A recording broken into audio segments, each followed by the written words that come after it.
Okay, I guess we're doing this. I guess this is live. That's an echo because I had my stream open on the side. Yeah, so we're playing through Final Fantasy, I guess. Didn't actually have the game open. I guess I will do that now. I'm not even really sure what to expect from this, to be honest. I kind of wanted to give this game a playthrough, so I figured I'd try and stream it at the same time as well.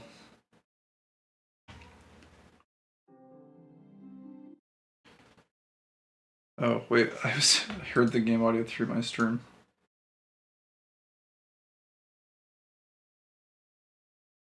Okay, there we go. This is kind of loud on my end, so I'm going to turn it down. I think it's pretty well balanced for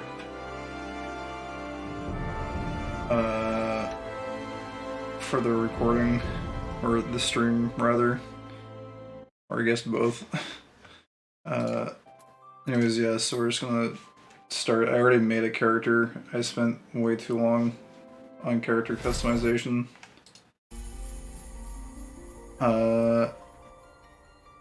And we're on Goblin server. Oh wait, a new feature has been added. So, okay, this is not new. That's not what I wanted. No. World. Oh, I was just curious if the other shards or whatever they're called are open. I think they might be.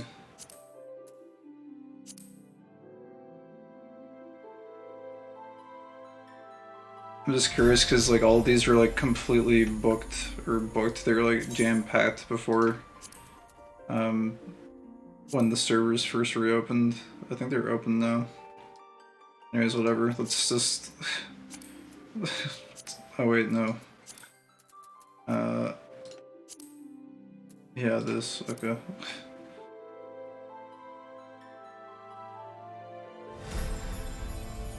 Anyways, yeah, so we have a character good to go. I'm probably gonna roll warrior. I've played a little bit of this game before the servers went down for like a month or two, or however long they were down for.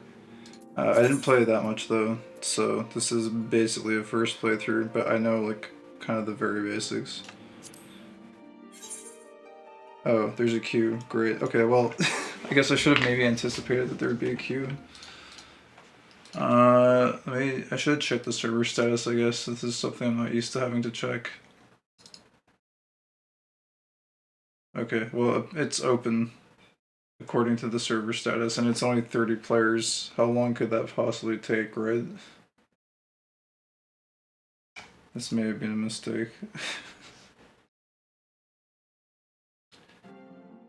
Oh, wait, no, never mind, we're good. 30 players was not a lot. So I'm pretty sure this should start with the opening cutscene, so we'll just watch that, and I'll be quiet for this, I guess.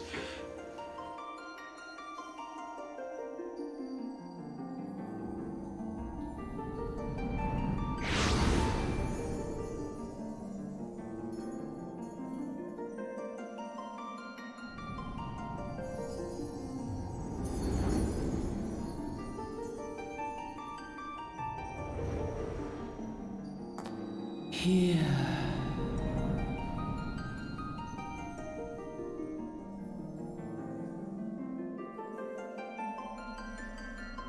Here. Feel.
Oi, alright, lad.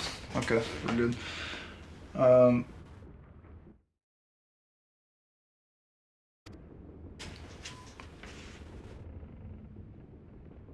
Yeah, so we start off on a ship. There's this dude, a grizzled passenger. You were moaning in your sleep and sweating buckets besides, rolling on the ship, got your stomach churning, has it? Man, I forgot. They do, when they do this, the pirate speak or whatever, they actually put every single apostrophe and replace all the G's.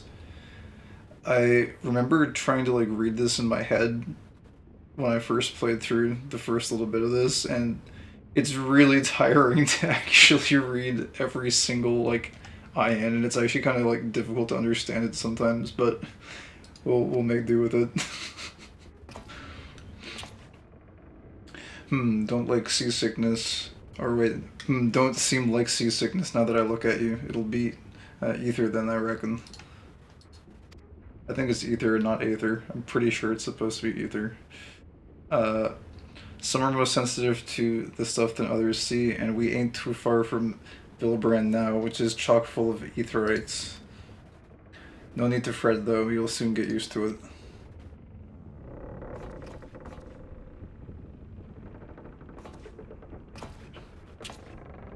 Erg might as well have been a bloomin' seasickness.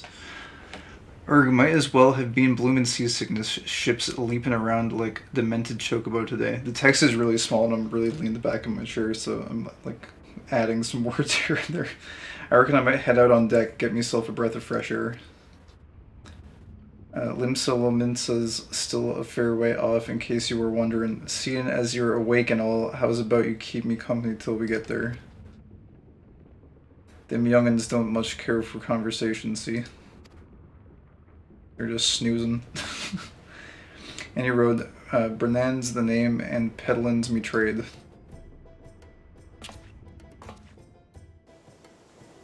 Or actually, wait, it's probably Brennan. I probably mispronounced his name. It's not Brennan.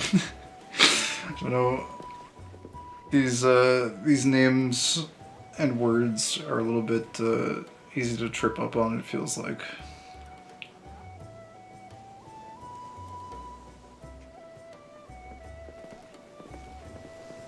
Nice chill boat ride. Smell the salty sea breeze. Now then, lad, judging by your unusual garments, I'd say you were one of them new adventurers. Am I warm? I knew it. Going wherever the wind blows, seeking fortune and glory. Now, that's what I call living.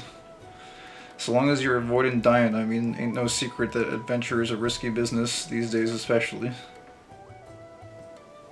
What was it that first attracted you to it?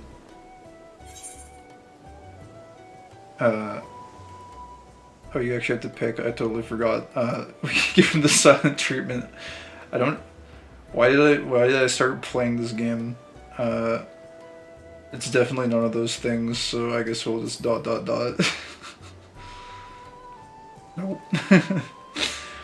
Well, if you ain't inclined to tell, I ain't about to pry. Might be as old Brennan's a chatterbox, but he sure as hell ain't no busybody. Man, I'm really stumbling over this dialogue. It's not easy. We all have a secret or three, don't we? Me, dozens. And I'd rather they stayed secret too, which is why I don't go sticking me nose where it ain't welcome. Just remember though, there's more important things than fortune and glory, such as breathing. Ain't no profit in being dead, and that's a fact. Well, unless you run a life insurance company, in which case it's pretty profitable.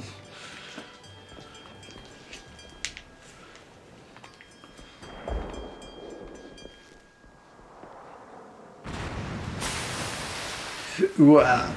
Oh, it auto-skipped.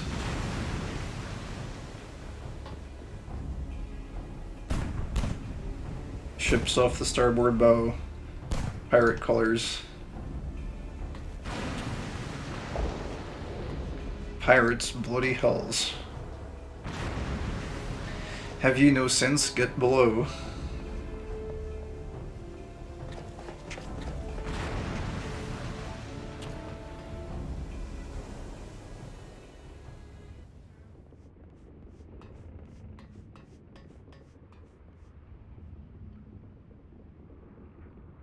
What is the world coming to? Pirates firing on a ship flying laments and colors. Bastards either have a boatload of balls or bugger all for brains.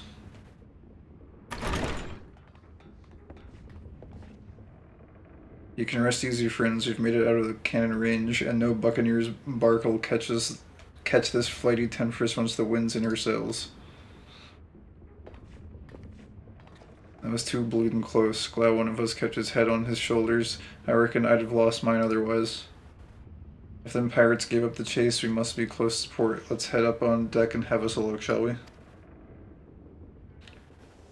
They got away just like that.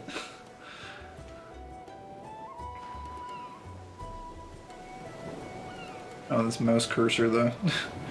It likes to hang around during the cutscenes.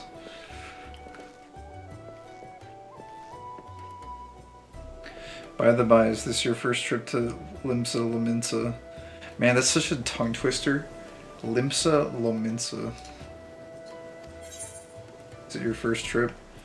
Technically no, but I mean, kind of is. I guess we'll say no. Maybe we've been there before. I thought not, but I'll wager that there have been some changes since your last visit. Allow a journeyed itinerant to appraise you of the current state of affairs. Why do they use such like hyper verbose language in this dialogue? Limsa Lominsa prides herself on being how do you say this? Eorzea's foremost naval power. Weren't too long ago that the place was ruled by pirates, but thanks to the current admiral's civilizing influence, the city-state could almost pass for a respectable nation. You'd never guess she was once a rum-swilling buccaneer herself. Of course, most folk ain't so quick to change, and with a town full of liberty-loving ruffians, you can imagine how many naysayers and troublemakers she's got to deal with, like them pirates who took a fancy to us just now. And if that weren't bad enough, I've heard the Sahagin are riding the coast just as bold as you please. Them are the sea-dwelling beastmen the locals call fishbacks, in case you didn't know. At long last, land ho.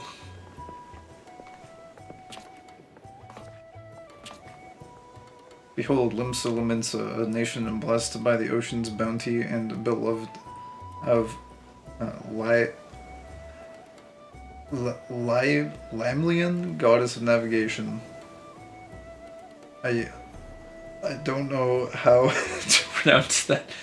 Lamlian? Lamlian? We'll figure it out later, I'm sure, if it's pronounced many times or reiterated multiple times.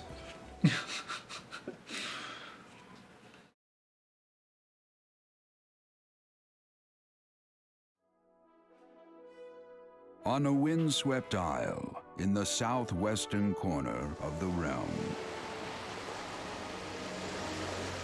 amidst the roiling waves of the Lotamo Sea, lies the maritime city-state of Limsa Lominsa.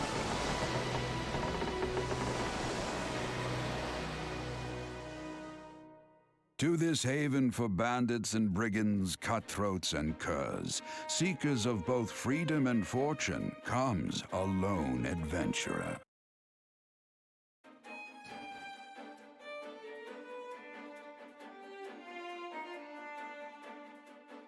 Lone yet not alone, for the hero's arrival has drawn the gaze of the nation's patron deity, Lim Lane. Oh, it's Lim Lane. I was so far off. What realm-shaking fate has she descried in the churning waters of this mortal's future?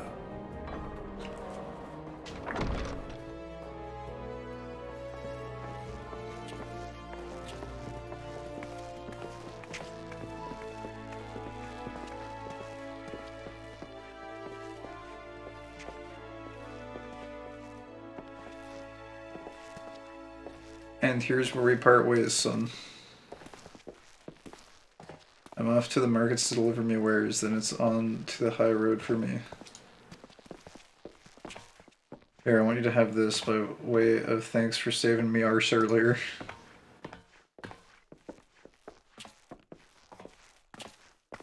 Hey, you never did tell me your name, did you? Well, here's an idea. Wait, why did he give us? I'm not even sure. Become the sort of storied personage I can brag about having met, and I'll consider us square.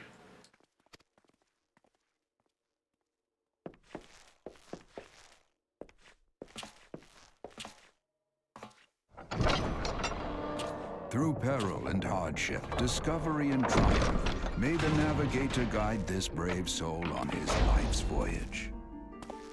Till sea swallows all. Okay, that's not ominous or anything.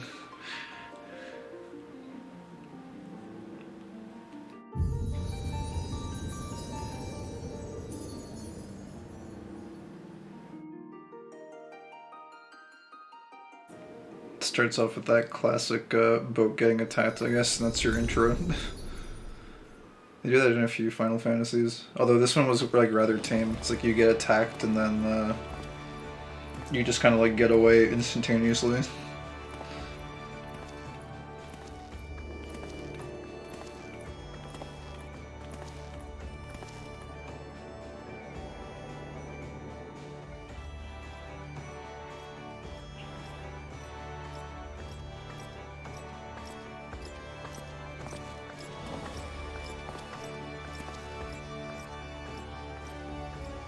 Hey, you there.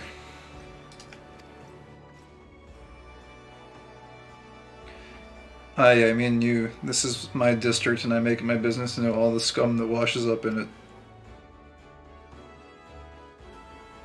An adventurer fresh off the boat, is it? Well then.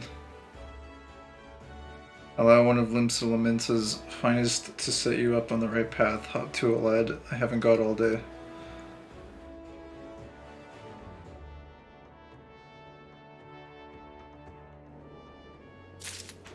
Welcome to Limsa, a bustling city-state filled with scoundrels and brigands in the rough-cut diamond of Rotano Sea. Please select the control scheme you wish to use. We are on mouse and keyboard. Follow the instructions to move your character in the just position of the camera. Okay, yeah, that's cool. When you are ready to proceed, go talk to Wristflow. Okay. Open the player guide. Oh. Wait, hey, where the bleeding hells do you think you're going? I told you to get over here. Get over here! Okay. We don't really need this. We're good. Okay, I'm probably not going to read this information unless it's like super relevant. But yeah. Accepting quests. I probably won't read the descriptions either, to be perfectly honest. I'll just read like the NPC dialogue and stuff, because I'm not looking to like read every single thing. I thought it'd be kind of cool to do the dialogue though, at least.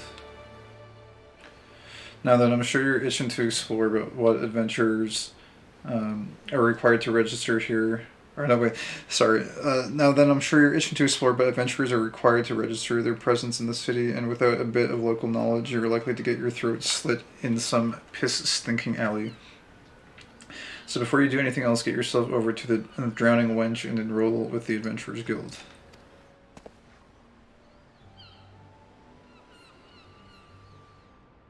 It's not far, just head straight down the street and speak with Griffar. He'll show you how to work that big moving platform we call the Crow's Lift, and that'll take you up to the pub.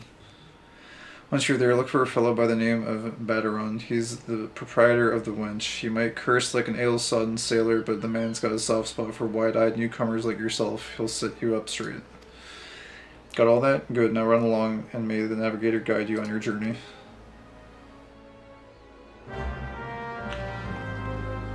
You have begun a quest. Okay. To-do list. I don't even remember where this is. Isn't it like down here somewhere? Journal. Yeah, okay. It's been a while since I played this, and I didn't play it for very long. Okay, cool.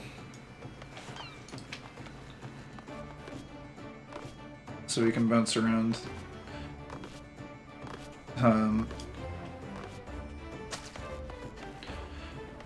I guess I might talk with like side NPCs too, just to like see what's up. I don't think there's a whole lot though. Who's this? I don't think I'm gonna try and pronounce all their names because they get their names are very foreign in a lot of cases. But I'll try and read all the dialogue at least. Welcome to the heart of Limsa, the mizzen mast. It houses the airship landing the Adventurers Guild, and at the very top, the command room of the Admiral, from which I skipped the dialogue. The command room of the Admiral, from where she keeps a watchful eye over the Liminsan air, land, and sea. The crow's lift will carry you up and down the tower as fast as the crow flies. You need only speak with Grofar and tell him where you wish to go. Okay, cool.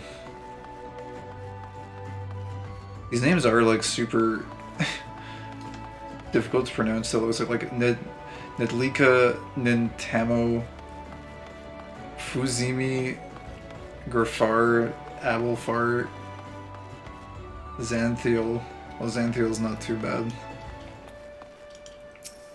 What business have you with the Admiral's lift? Tea and crumpets on the bridge. Is it in possession of a permission paper signed by the relevant authorities, are you? The Admiral's official quarters are no place for sightseeing. If you seek the drowning wench, try the crow's lift over yonder.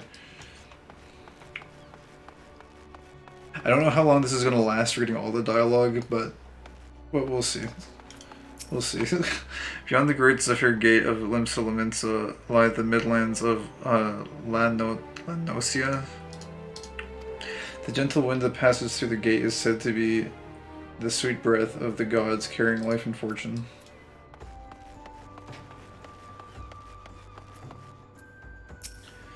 This is Bulwark Hall, the lowest level of the mizzen mast. In case you aren't familiar with the nautical term, a bulwark is the plating that prevents waves from swamping a ship's decks. Replace waves with hordes of howling beastmen and you'll get an idea of the purpose of which this chamber exists.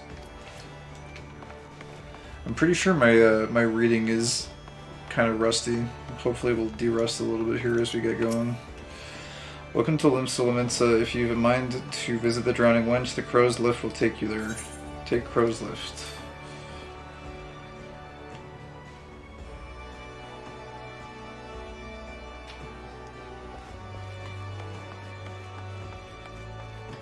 Oh. She's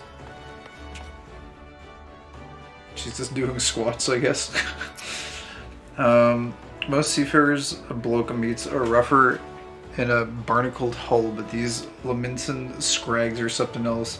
Suppose I should expect not less from a city what was founded by pirates. Dude, whoever wrote all this dialogue, I can't imagine, like, writing naturally in, like, pirate dialogue. It must have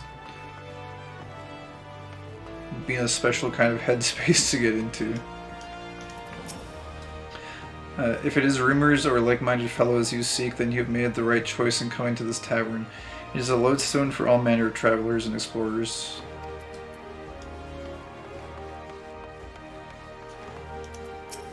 The Drowning Wench will always be a favorite among pirates. She's cheap, she's loaded with grog, and she never says no.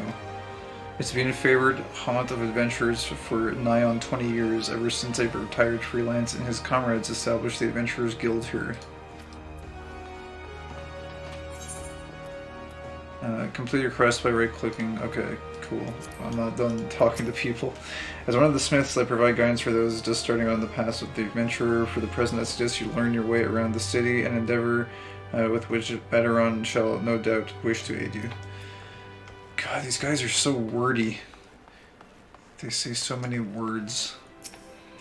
Newly come to Liminsa adventure, then I suggest you speak with Baderon, the owner of the Drowning Wench. Think of him as a guide to our fair city. Okay, and I think you just get yelled at if you try to leave before then. You're just like, oh, what do they say actually? I'm almost sure they yell at you. I don't mean to be rude, mister, but I know a green adventurer when I see one. Trust me when I say you'd be better off having a chat with all the folk here before you start wandering the city like some wide-eyed farmers get.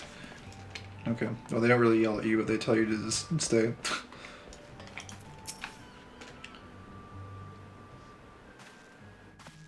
Yeah, you point to that book. Show it who's boss.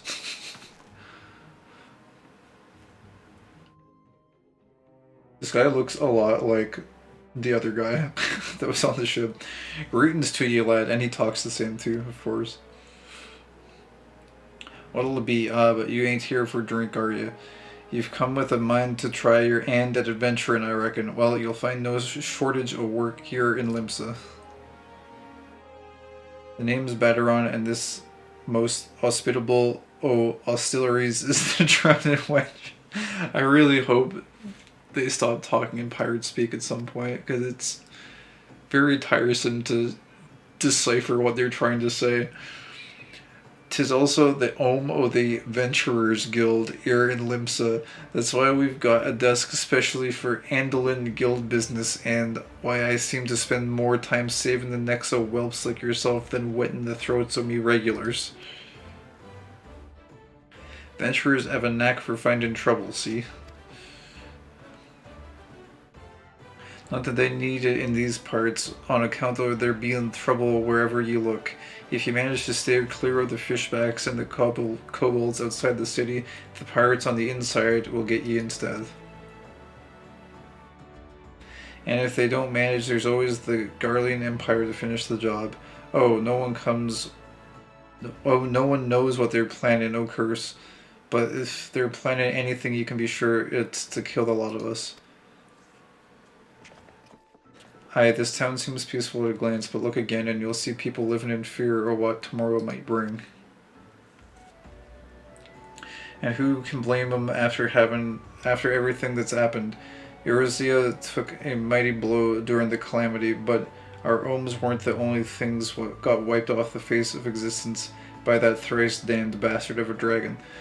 Yeah, so I read through this a while ago. I think it was like a month or something ago, where I played through the first little bit of this, and I actually had to like come back and read this again just to like try to get my bearings, because like from a lore standpoint they chuck so much exposition at you in this one little part that it's kind of overwhelming. Like this one text box alone is, I would say, probably like, I don't know, 50 to 75% of the important exposition you're supposed to take in.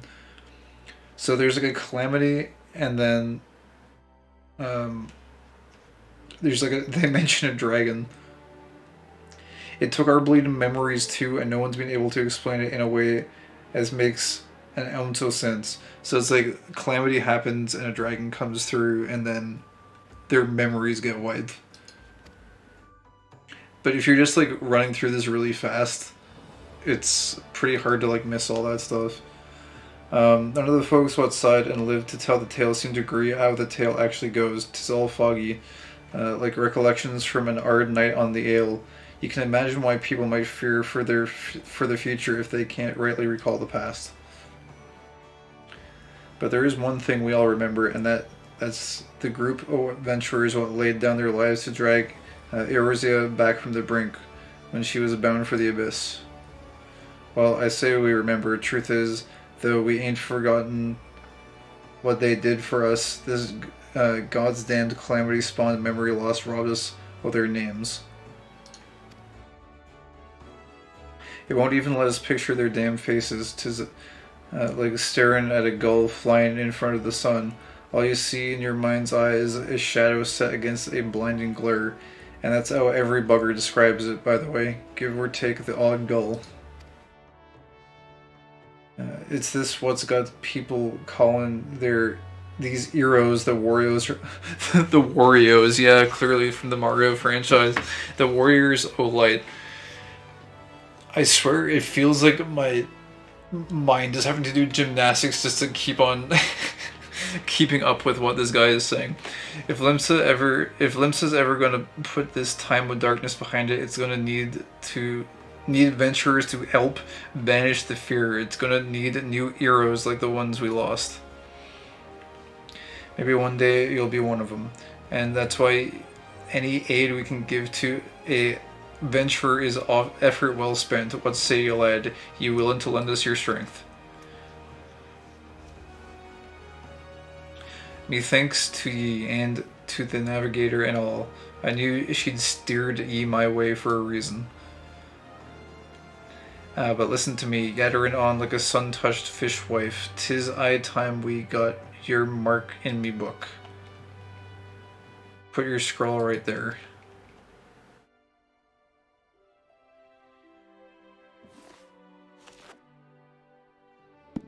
Kai Quicksilver, is it? A fine name it is.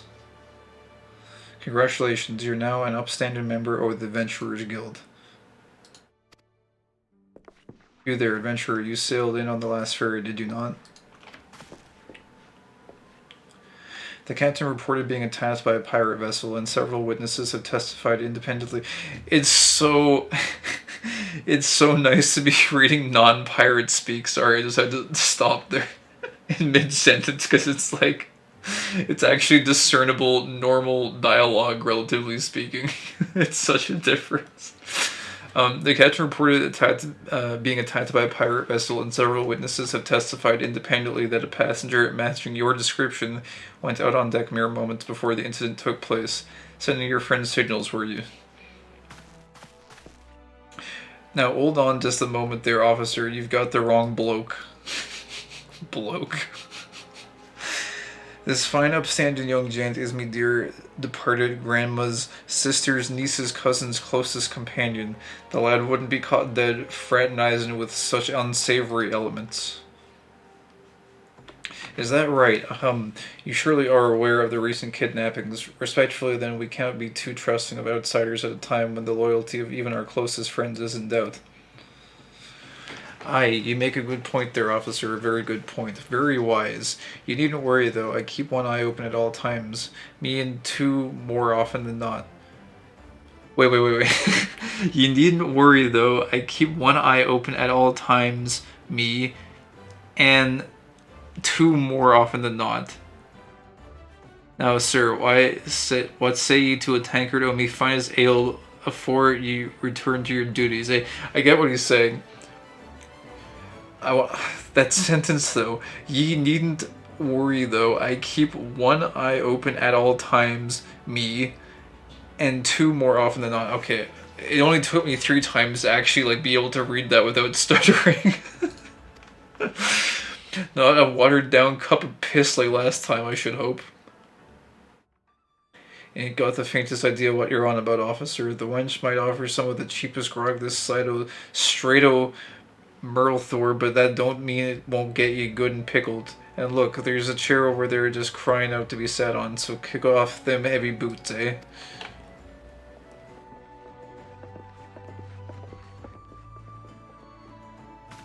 Y'all have to excuse these bloody eager yellow jackets. There's been a spate o' kidnapping sea, and they ain't got a clue who's behind them. Naturally, they've taken to clapping irons on anyone who looks vaguely suspicious, which means venturers, visitors, and pretty much every bugger else in this town. Don't take it personal, though. Us Laminsons can be an headstrong bunch o' bastards, 'tis true, but given time will grow on you. Now, where was I? Oh, aye. Welcome to Limsa Laminsa, where the sea's as green as the faces of me patrons after a few too many black belly whiskeys. Now take a moment to gather your wits, and we'll get started with learning ye the ways of the city.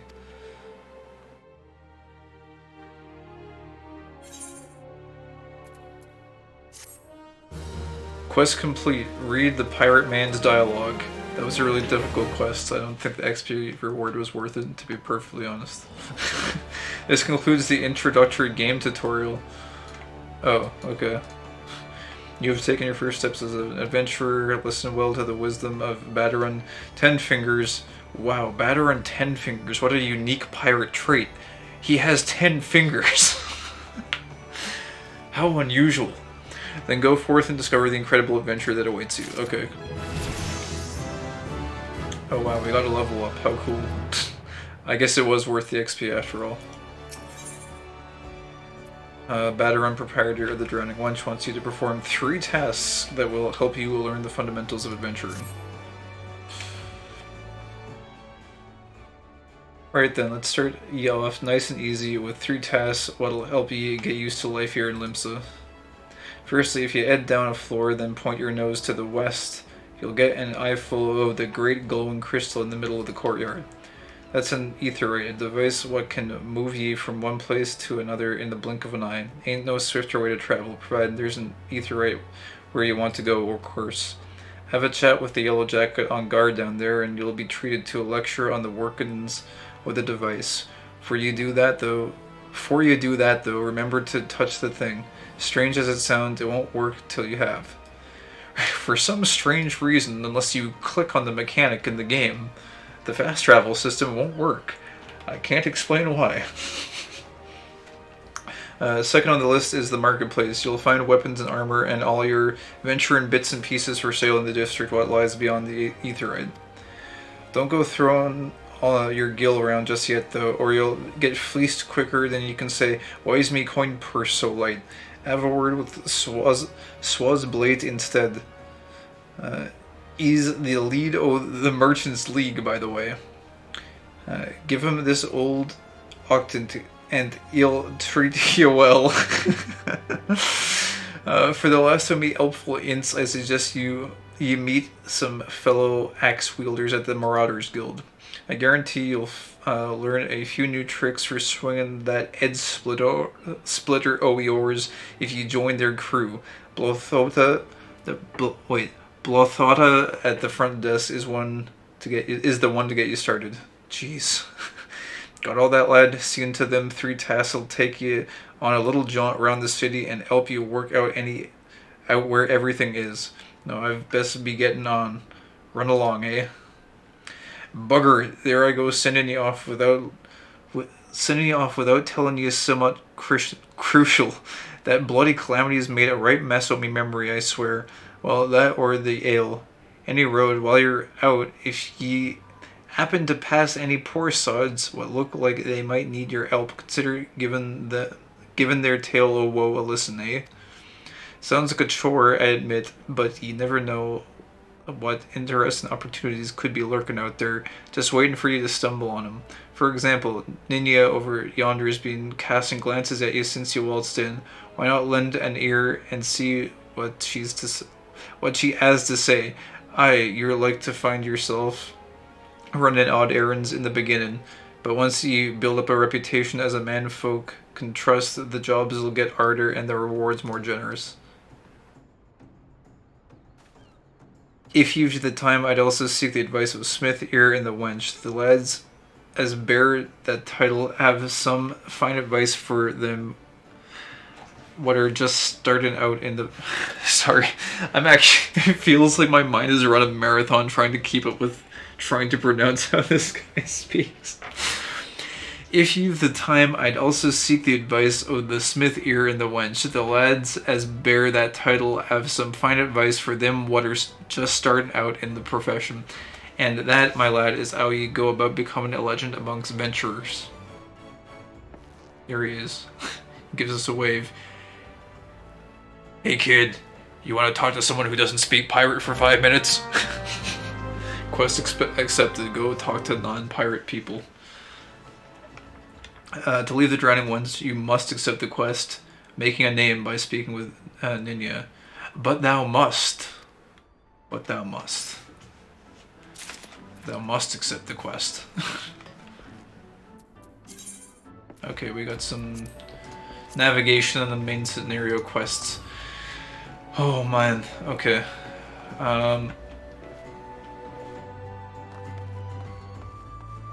What is this person's name? Sadabji? Sidhabji.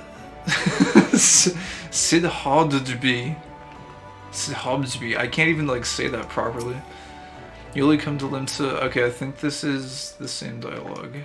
I just wasn't sure if any of it changed. I'm gonna try not to be too OCD with changing dialogues and stuff, but if we can pick up some character dialogue snippets here and there, that would be kind of cool. Anyways, let's just keep progressing here. Well, would you look at this? Also, I'm not going to be voice acting different characters. I can't really voice act. If you couldn't tell, I have a very monotone, deadpan voice, so this is about the most you're going to get out of me unless you catch me on a really energetic day. Well, when you look at this, a shiny new adventure, listen close, lad. I have some information that might just help put you on the map here in Limsa. I was passing through Bulwark Hall below not long ago and saw a bunch of herbs just scattered about on the ground. Now, I'm not entirely certain, but I think they might have been the black market warriors known as dream flowers. Limsa is a busy port, and not all the merchants that blow in across the strait are above board, if you know what I mean. How'd the plants end up in the mizzenmast? Who knows? Might have been a deal gone bad. The important thing is you make a name for yourself by handing them in. Speak to Scanrail and she'll get you down to the first floor. Then all you have to do is pick up the herbs and take them to Haldiskif at the Octant. Being a worldly captain, he knows a thing or two about such shady goods. Also, I'm probably not going to stop to try to correct myself on all these name pronunciations. If it's a main character's name that like comes up, I'll do my best to try and fix it, but as for all the NPCs, I'm sorry, but I'm probably going to be butchering a lot of names here, to be honest. Alright, these guys just say the same stuff.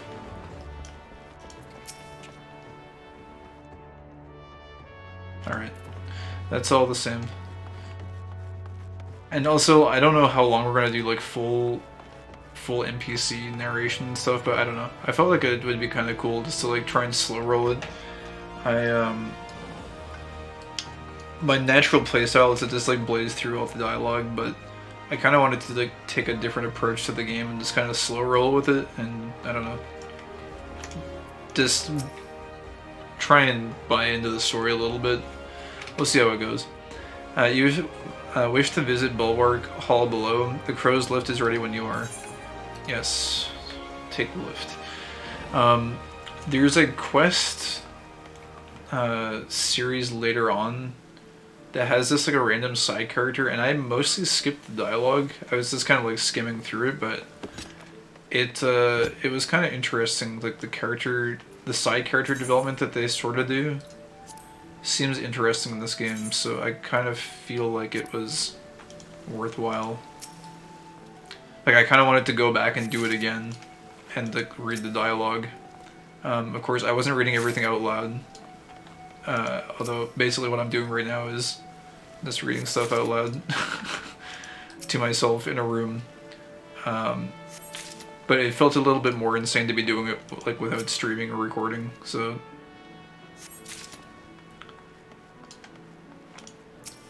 Gathered peculiar herbs. Okay. Well, we got the herbs. I am curious if these guys do say anything else, though. I feel like they might. Let's just see. No, they haven't changed yet.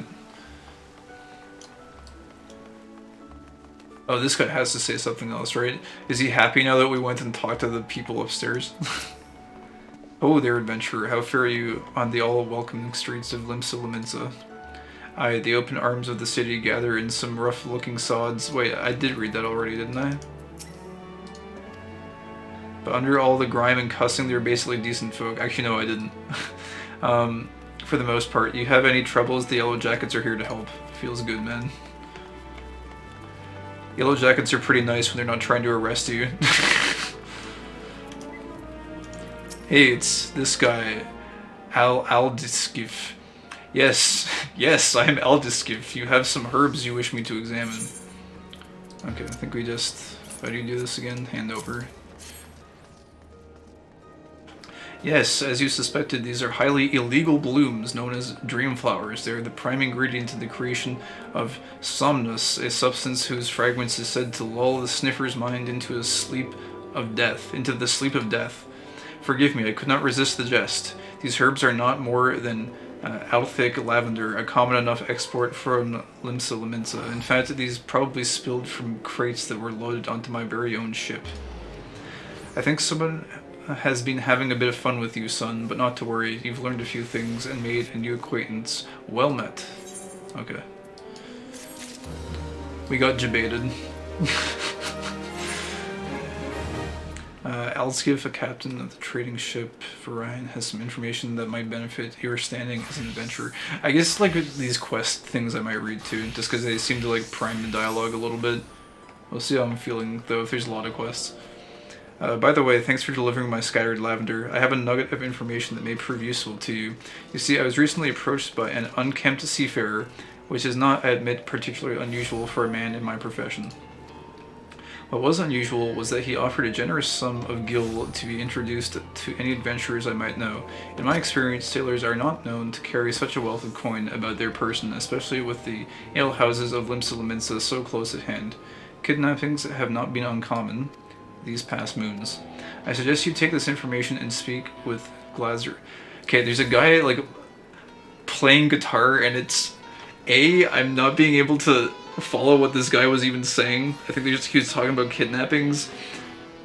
And B, I, like, can't hear myself talk. I want to go listen to the guy play guitar.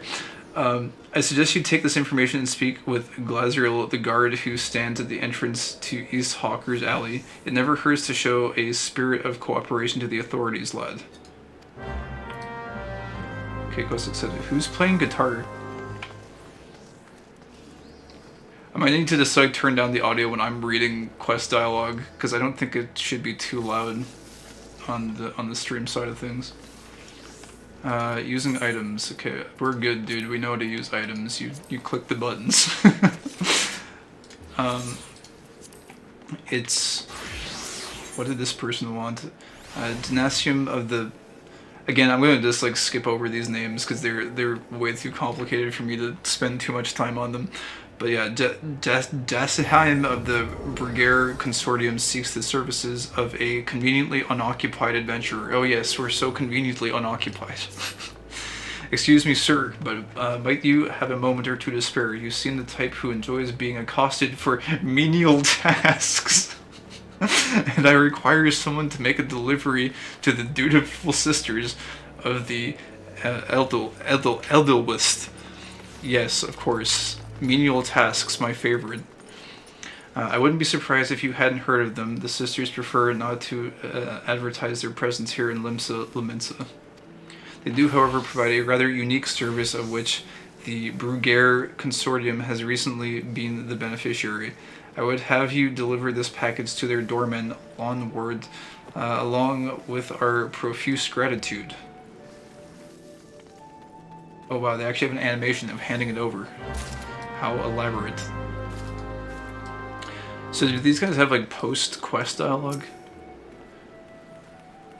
Oh, they do. That's good and bad. It means a lot more reading if we're gonna do this whole narration thing, but at the same time, you never know. Sometimes there's like funny stuff kind of hidden in post-quest dialogue, so I guess we'll go through with it. You'll find the dutiful sisters or convented down near the Fisherman's Bottom. Pray deliver the package to the doorman along with the sincere gratitude of the Brugere Consortium. And what does this guy say afterwards? I'm the hired captain of the Orion. She's a fine vessel, true, but a hired captain can love his ship only as much as a paid bride can love her betrothed. Oh, I see. A ship of my own is all I've ever wanted. Was a gill away from buying one when the calamity struck, but how can I complain when so many lost so much more? Oh, that feels bad, man. This guy just wanted his own ship, and then everything went to hell. Okay. Oh wait, this guy's part of that thing, the Brugere Consortium. Okay, what is this?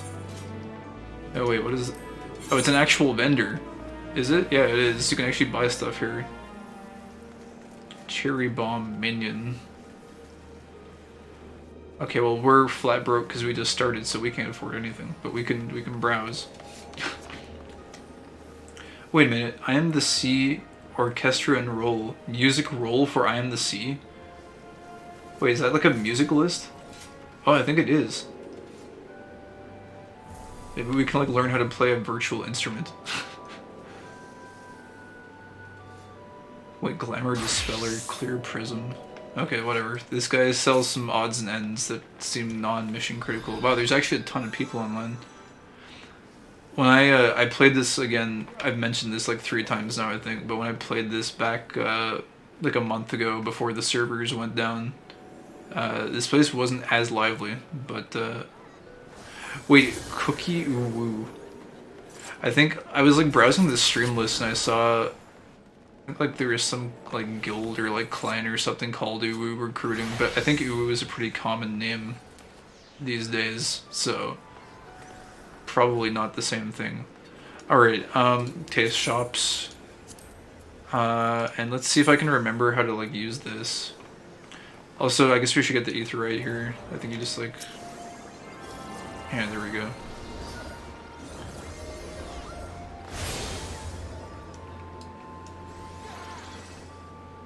Oh, there's an actual cutscene for this? Another novice adventurer. Batarun has sent me more than a few of your kind this way of late. No, it's this dude. I think it's the same guy. I don't know. I think there's a few of them that might look similar.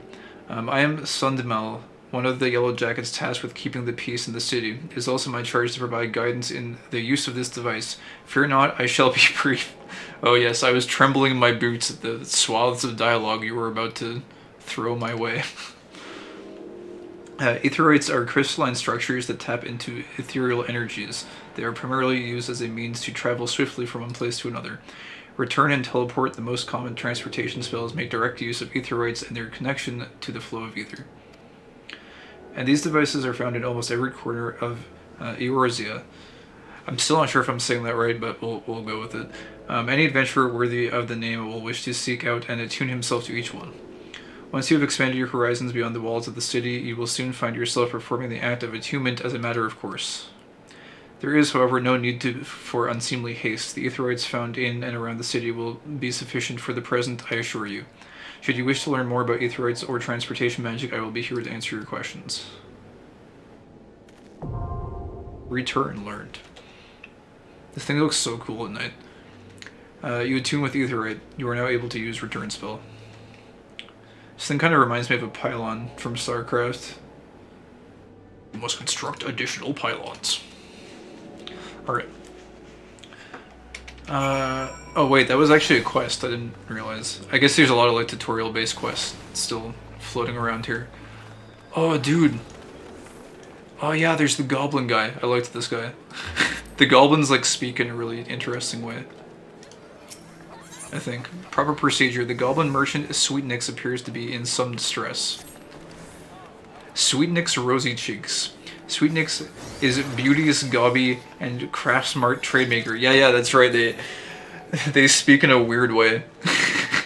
Sweetnix makes busy deal with uplanders. Need deliver letter to gate of meal van, but Sweetnix has shiver shakes. Oh no, he's got shiver shakes. Uplander walks to gate of meal van for Sweetnix. Uplander delivers letter to tax lady Pathagia. Quest accepted. Dude, there's so much going on here. What is this guy doing? Guy is like casting AoE heals and shit. Bro, this isn't a raid. Chill out. Okay, we learned return. Cool. Dude, there's some cool looking armor here. Actually, this guy... I thought it was armor at first, but then I realized that he's actually like wearing very little armor. But he's got this cool, like, it almost looks like, it looks like a neon cyber tech, what would you call it? Like a necklace thing? I don't know. Anyways, let's not get too distracted with all this stuff going on. Gladriel, that is disturbing news. Your initiative is appreciated, adventurer. Will have the captain place the Yellow Jackets on high alert. And while I have your ear, I need you to visit Frydwib and tell her the same thing you told me. You'll find her a bit further down East Hawker's Alley. Frydwib has frequent dealings with adventurers, so any warnings you give her should soon spread through the city. Okay. Cool, so we're basically just playing the messenger. Did I miss anything here? I don't want to be too OCD. I do have a tendency to be super OCD with some things, but we'll try and keep it moving here. Swazblade, what does this guy want? A fine evening to you, sir. Welcome to the most replete marketplace in the grand realm of Eorzea, where... I swear I'm saying that wrong. I'm going to look that up after this and stop saying it wrong. It's got to just be like... I feel like I'm saying the O too hard. It's probably just like Eorzea. It's probably like 2 syllables or something. It's probably just Orza. Orzea. The E is probably silent. It's probably not Eorzea. It's probably just Orzea. I might just start saying it like that because I think that's actually the right way to say it. Anyways, Orzea, where every shelf groans under the weight of wonders born from all 4 corners of the world. Oh, hey, what's up? Eorzea. Oh, it's Eorzea. Alright, got it. Thanks. And welcome, by the way. Oh, jeez. Now I have to try and pronounce your name. Chthonic Anomaly. Okay, that wasn't too bad. Your name is actually infinitely easier to pronounce than like 90% of the names in this game. But hey, welcome. What's up? Pray browse the stalls until your eyeballs ache from oogling the overabundance of unbelievable bargains. Now, as much as I would love to elaborate upon the unrivaled quality of our merchandise, I must tend to some cargo but recently arrived at the docks. You bear a gift from Baderon. Whatever could it be? Ah, my octant. By the navigator, I must have left it behind in the wench, along with a week's pay and several bells worth of intoxicated memories. Okay, turn that in. I'm most grateful to have it back. This tool is keepsake from my days as a ship captain, you see.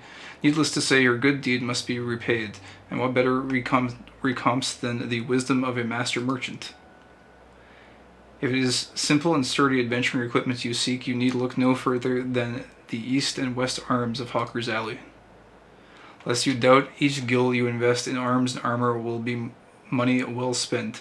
Adventuring it is, after all, a dangerous profession by its very nature. It goes without saying that Hawker's Alley boasts stalls specializing in the tools of every martial discipline imaginable. And within but a few steps are bazaars and apothecaries that will most amply supply all of your potion and perishable needs. Our keen-eyed agents procure a frankly befuddling range of wares during their sojourns to distant shores, so it pays to become familiar with the type and price of goods offered by each stall. Such knowledge will serve you well if your purse is light or your time is short. But verbal instruction of this kind will only profit you so much. Experience has ever been the surest teacher, if not the kindest. I invite you to explore the markets for yourself. Yeah, experience. The School of Hard Knocks is definitely a effective teacher, especially depending on how hard it knocks you on the head. Don't worry, there's a meme that devs just slam their faces on keyboards to make some names for characters. Okay. Yeah, that sounds good. I didn't know if I was doing some kind of like Tolkien level writing, naming convention, some kind of disjustice. But yeah, I don't know. I dig fantasy names and fantasy naming conventions, but so far in this game in particular, it's been like really tough to to keep up with it, so I'm just gonna let a lot of them go, to be honest, and just keep it rolling. Swazblad, the master merchant of Hawker's Alley, wants you to look into current market prices. You, sir adventurer, I have work for you. I would have you pose as a customer and survey the market's current prices.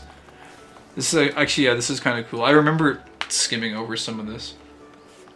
Have seen streamers say, yep, they slammed their face on the keyboard for that name. Yeah, I can imagine. It's, yeah, I don't know. They're pretty crazy. I remember skimming through this and I thought it was kind of cool that they give some kind of like at least context to the quest, where it's like rather than just like go talk to them, he's like, oh yeah, I want you to actually go and like investigate the market prices for me. It's like, yeah, that makes sense in context. It's kind of an interesting story element. The first time I went through this also was like super fast. I went through the whole like the text skipping thing, but I feel like from the snippets of this game that I've seen and just my own playthrough, I played through to like level 15, I think. I don't know, it seems, at least for the early portion, to be kind of worth it to read the text, so I kind of wanted to approach this game with like almost like a single player narrative story time experience type deal, as opposed to a let's see how fast I can get to max level, which, don't get me wrong, I like both styles of playing, but it I don't know. It seems to have a pretty good story, so I kind of want to dig into it. Even the side stories and stuff seem interesting. Also, a small hint for quests: the gold meteor icon quests are the main story quests. The gold quests are side quests, and blue quests with plus sign next to them are unlock quests: class job, dungeons trials, side feature, housing gold, saucer, glamour, and fashion. Gotcha. Okay, cool. I'm probably gonna do all the side quests, to be honest. That's just me. It's good for XP if you're powering through, but also, I don't know. I think whoever they hired for the story writing of this, I think did a pretty good job, at least from what I've seen. So I kind of wanted to just take a look at that. But yeah, getting back to Swazblatt here. Surely I did not see you balk at so simple a task. All you need to do is strike up a conversation with the shop owners and glance over their wares. There are 3 merchants that interest me: Iron Thunder, Kayak, Kayorun, and Cyan Hill. Write down all you see on this price list and hand it to Ben Singh on the West Hawkers Alley. He shall reward you for your service. Okay, cool. I have to imagine there's like certain naming conventions that these guys follow, though.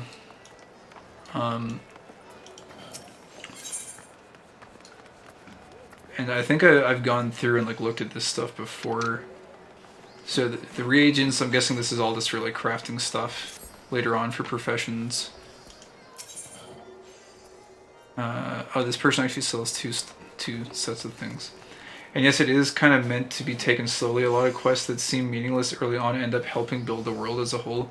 Yeah, for sure. I figured that out at level 15. I forget. Let me see here. Can I see the world right now? I don't know if I can go to the world map. I don't know if it's... Oh wait, world map. Wherever it is you go first. I don't know if it's Korthus first. But, I don't know, it's somewhere here. There was like this pirate dude, and he had this like whole side story, and then there's like this like semi-emotional like thing where his like their side character like got built up a little bit, and I'm like, oh, they actually took the time to develop like a side story NPC. That's actually kind of neat. And it wasn't a lot of development, but it was still kind of cool to see that they took the time to at least make an effort to do that. So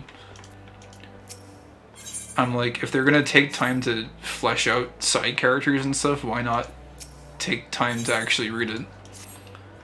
I think I'm just have to talk to the checkmark people to get the market evaluation stuff. Greetings, sir. Might I interest you in the services of a retainer? Oh yeah, the retainer. I think you got to go premium for that. I don't know how I want to approach this game, to be honest, because I know you can milk the free trial for a ton of content, which is probably what I'm gonna do to start, and then maybe later on might get a subscription. I don't know, but I'm fine with suffering the the free to play trials and tribulations, as it were. That's cool.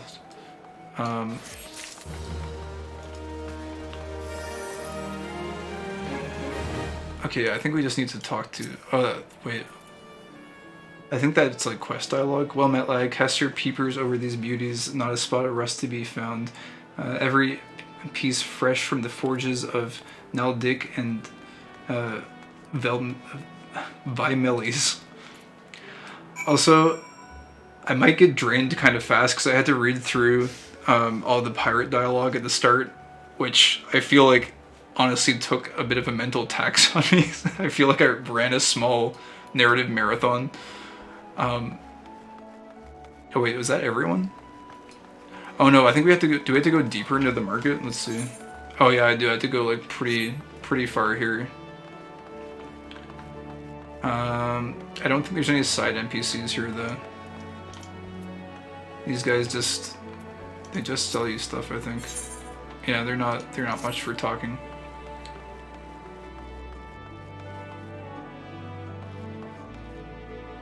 Cannot relate, read all the time.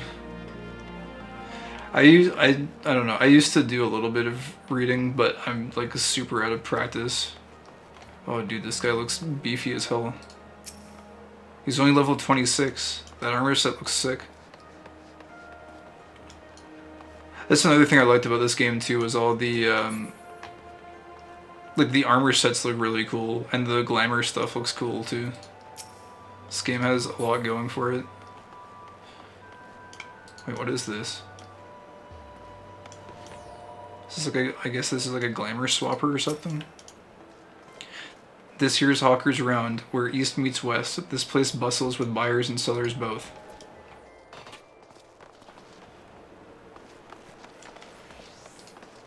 Yeah, I guess I'm gonna try not to skip any like side dialogue.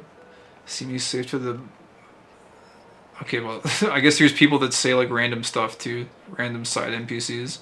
This guy is singing something about Fisher's Bottom. I don't want to get too hung up on the details because we'll be here like forever, but wait, what? They all spoke at the same time. I'm not going to read it, but I want to at least see what they're... get the gist of what they're saying. Glamour is the best thing about this game. Yeah, for sure. I've seen people do some really, really cool stuff. I'm seeing also if these guys will say what they just said again. Maybe I need to like... I don't know if they will. I saw some people do like give me 10, no 20, I think I'll pass. Fruits of the navigators, they disappeared. Okay, it's someone selling fruit. we're good.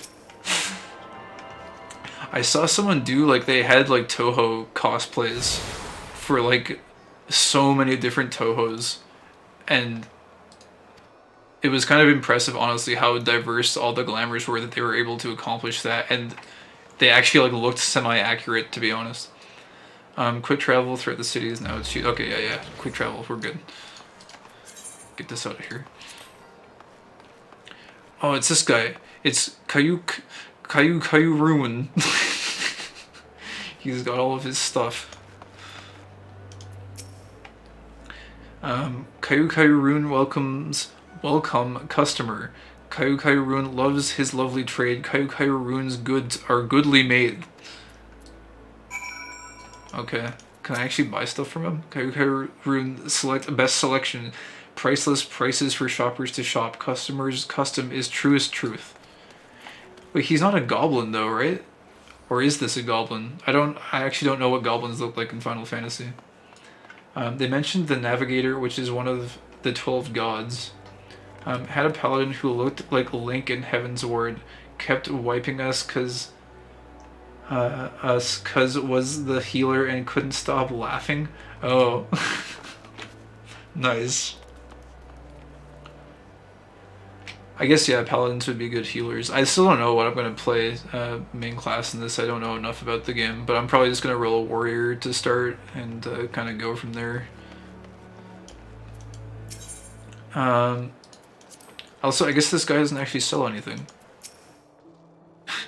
Priceless prices for shoppers to shop. Also, wouldn't priceless prices be free if they're priceless? I don't know. Anyways, I find more into you, sir. What can I interest you in the... Why, you seem interested in most everything, don't you? This is another one of those investigations. Well, I have nothing to hide. Oh, yeah, I think there was, like... I think I missed it this time. But I think there was, like, the whole purpose of this quest is to, like, go look for anomalies in market prices, which is kind of cool. You're the one that made a list for Swazblade. Let's have at it then. A piece of part. Oh, this is the turn in. You don't have to walk all the way back. Okay, cool. Actually, I think this is the guy that says that. Nothing wrong with the markets as far as I can tell. You oftentimes get pirates selling stolen goods at cutthroat prices, and that drives the numbers down right across Ocker's alley. Thanks to these reports, though, we can tell at a glance when shady dealings are taking place. Good work, lad. Yeah, like that.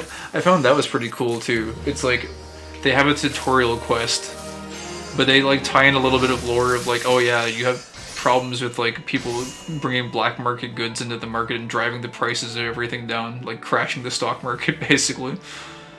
I don't know. That's pretty cool stuff.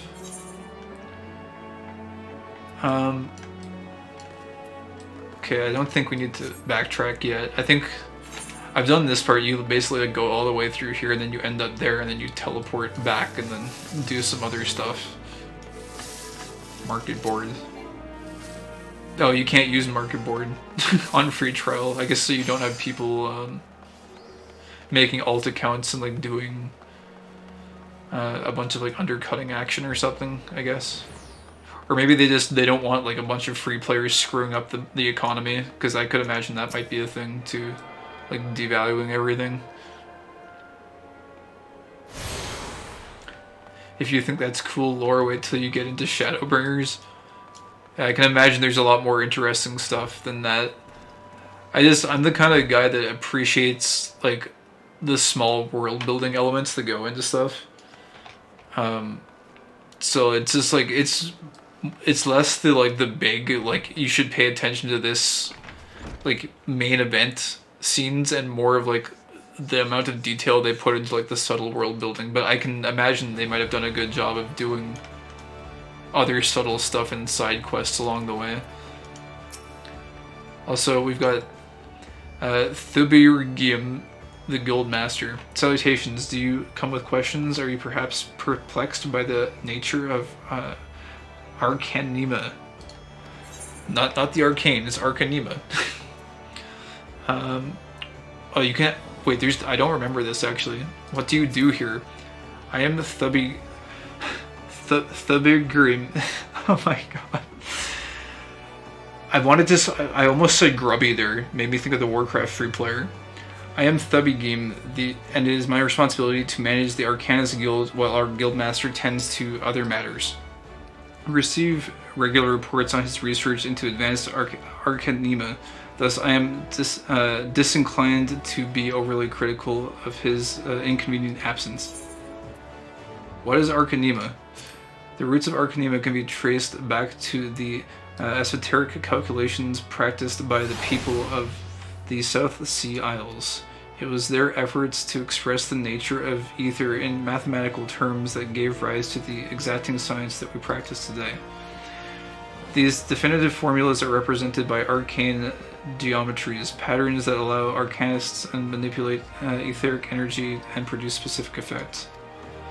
Also, I'm wondering, like, all of this is probably like pretty coherent with Final Fantasy lore.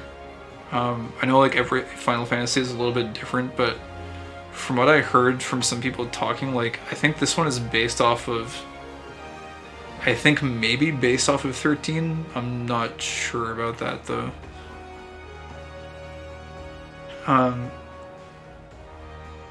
Here, I'll finish this and then get to the chat too. The ability to shape this energy allows practitioners to manifest arcane entities known collectively as carbuncle. This is perhaps the most defining power attributed to the art of Arcanema. Also, I'm having a problem here is I don't know what it might be, ADHD or it might be some OCD, I don't know what it is, but it's like I'm so concentrated on reading the words that my mind is not actually processing what all of them mean. So I think some of the lore might actually be flying over my head here. I'm lucky because I've read this one before, but having a stream on and trying to read the words and trying to comprehend a foreign world building's efforts at like describing things is a lot to take in at once. I'm only just realizing this right now. It's actually quite a bit to process. So for the market, it's to prevent bots. They try to lock down free trial a bit. Oh yeah, that makes sense. Yeah, I guess you'd have like auction bots and stuff doing like automated trading. That'd be that'd be a friggin' problem. The subtle world building will matter even more in Shadowbringers. You'll love it. It's not all of the FF numbered games are standalone stories. There are references, there are commonalities, spells, names, monsters, summons, icons to other FF games and other stuff. The lore will make more sense in the long run. Yeah, okay, that sounds good. I'm sure like these fragments of lore that I'm getting, they'll like repeat stuff multiple times and it'll eventually sink in. Right now it's sort of like a lore overload and it's just like water washing over rocks basically. A lot of it is just getting away from me. But yeah.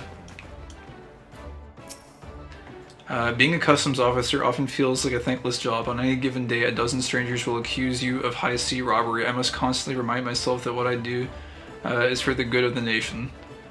Man, yeah, that... I hate bureaucracy in real life, but at the same time, it's like... It's a necessary evil in most cases, and also I don't hate the people that have bureaucratic positions, like the individuals, but I hate bureaucracy as a whole. It's... it's a very strange thing. The government institutions. Where is Sweetnix with those import records without the proper documentation? I'm afraid we shall have to expel him from the city. Oh no, they're gonna kick out the gobbo.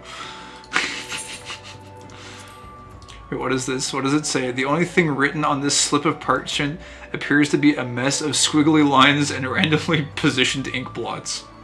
Ah, yes, clearly this will suffice as his import records. Why, these are Sweetnix's records. Glad I am to see they were submitted in time. Wait, is she actually accepting them? Honestly, you would think that Goblin would have lost his fear of our offices by now. Every month he is to submit these papers. Yes, these papers. Clearly very official documentation. And every month his tardiness forces me to consider his removal. As long as one follows proper procedure, Limsa Limitsa is quite welcoming of foreign traders. Pray convey these words to Sweetnix. Perhaps it will aid in soothing the poor goblin's fears. Well, geez, if all you have to do is, like, scribble down some random gibberish on a piece of paper, then yeah, I'm pretty sure everyone should be complying with that. She didn't even check. It will do that. But it will also do the thing that a lot of good stories do, where it will show something in a scene or somewhere and it will bring it up again later. Oh, that's sick. Nice. It will not go unused. Certain items and stories can be important to other parts of lore, etc. It's somewhat of a chaining sort of lore that requires one to partake in multiple quests in different areas and piece together the fragments. That's really cool.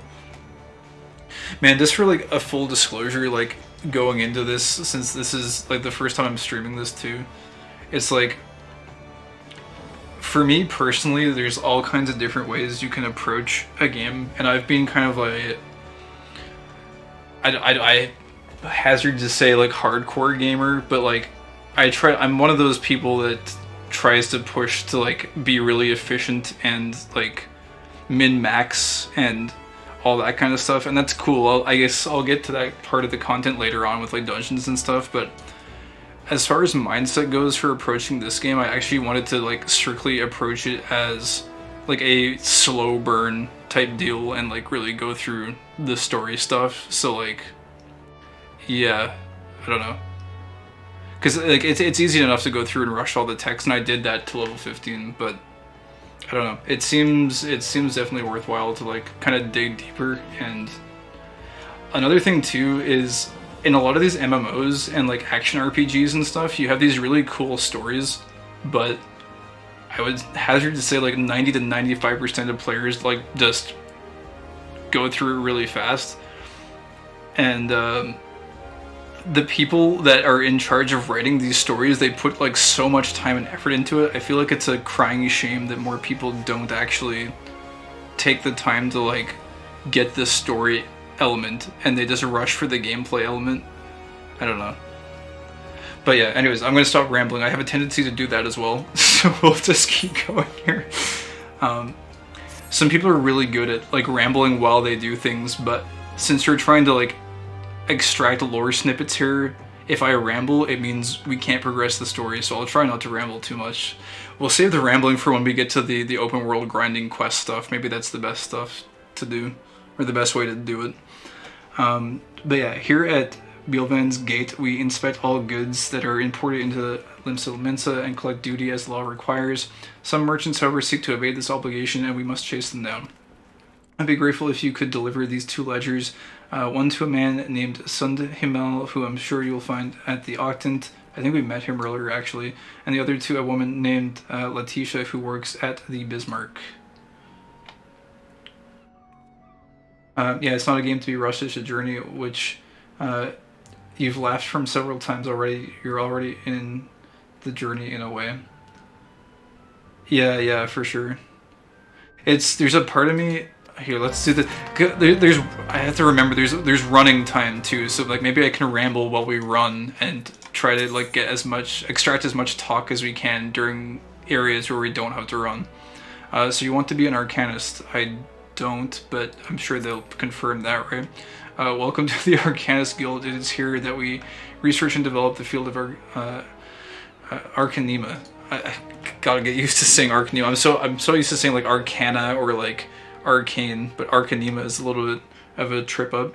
Arcanema is the science of employing arcane geometries, intricate patterns that map the unlocked mysteries of existence to draw forth and manipulate the body's etheric energies. If you prefer an arcane art built on structured thought and precise reasoning, then your discerning intellect may find a home here at our guild. Might you consider enrolling yourself as an initiate? Not yet. I don't think... you display an admirable measure of self-awareness. The path of the Arcanist would be rocky indeed should you lack the requisite intellectual curiosity. Wait, I think she just like low-key threw shade at me. She's like, you're very self-aware. You are not very intellectually inclined to explore new things. That was like the most subtle shade ever.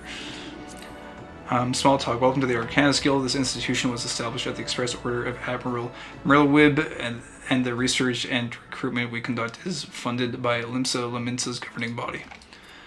I'm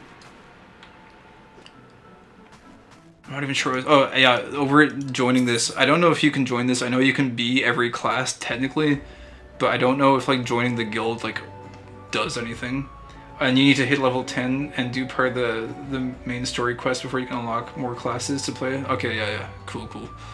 So we're not missing out on anything there. I remember I was talking to like some of the profession quests, and they're like, no, we don't want you to get a profession until you've done more stuff. Also, I think there's stuff down here, maybe. Man, this is going to be a little bit of an adventure when I get past the parts that I haven't already seen, because I feel like I'm so like airheaded or like fixated on other elements of playing that like a lot of it is just going right over my head. We'll see what happens. Keep your voice low lest you disturb the summons. Oh yeah, this is this place with all the all these little guys. I don't know what these are. I thought they were very cute the first time I came in here. I think Shining Emerald. I think one of them might say something funny here. I'm not sure. It will send you to all of the cities, and you'll get to unlock the jobs if you want at that point. Okay, gotcha. Attack. Maybe they don't say anything funny. Yip. Alright. Very good. He's located the milk route. He's... they're sniffing out some cargo, I guess. Oh wait, this guy actually talks. Please, not another word. If I'm ever to become an official assessor, this training exercise must be the focus of my full and undivided attention. They're like security dogs. Or like police dogs. They're like sniffing out the cargo. You probably will want alternate classes to put XP into if you're over-leveled too much on a main class job. Maybe, yeah, that's true. I was thinking like maybe White Mage. I wouldn't mind doing like off-healing. I kind of want to do tanking as main profession though, because I love tanking in MMOs. It's really fun. An undercover intelligencer, it might just work. I missed what this guy said. Oi! I don't want to wait too long. Sometimes these like include some cool stuff too though. Maybe I can like... Well, here's the thing. If I ramble and rant while I'm waiting for the dialogue to pop up, I run the risk of rambling over seeing what the guy is going to say. I'm trying to suss out right now how long it takes for this dialogue cycle to show up, or if I have to run away and come back and maybe that resets it. Because we might be able to kind of like optimize our extraction process, as it were. Oh yeah, it's like that, okay. What if we were to plant an assessor on the ship? Oh, okay, I see. These guys are coming up with schemes to like catch pirates then, basically. So that's the min-max for the lore extraction. You gotta run away and go up to them again if you miss the lore snippet. Got it. You can play Scholar, White Mage, and Astrologian as F2P. Scholar requires getting Arcanist to 30. White Mage is Conjurer in Gridania, and Astrologian is level 50 in the first Heaven's Ward City Zone. Okay. I don't know why I'm going up here. I think it's... Oh, it's because it shows up as a quest marker on the map, so I'm like, I feel like I want to go there. I gotta be right back super fast, like 30 seconds. Gotta close the window since the temperature is rapidly dropping. Actually, I can kind of ramble. I'm just not at my desk. Let's close this because it's getting... Oh hey, it's actually still bright outside. Clock's going forward and giving us some extra time in the evening is nice. It's nice but also annoying. Anyways, I'm back. I don't know how much the microphone picked it up. I'm sure it was kind of okay. Where are we going now? There's like all kinds of places. I think we can just fast travel back to the main place. I'm probably gonna have to like slow down my own head eventually to keep track of where I'm actually going, because a lot of this is just on autopilot right now. Oh dude, this guy's like crafting stuff. It's a cool animation. Oh dude, this guy's level 90, he's endgame. He's power in the professions.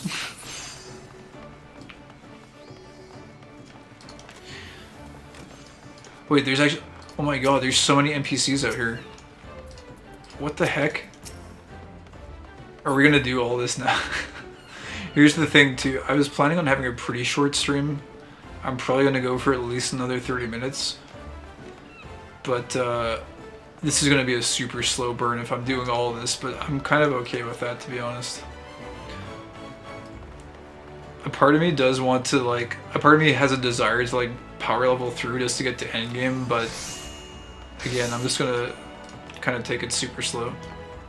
But yeah, wait a second. Is this guy, did he purposely come out here because this is just like a chill area with no players? Because there's no other players out here. And there's this person just like sitting here.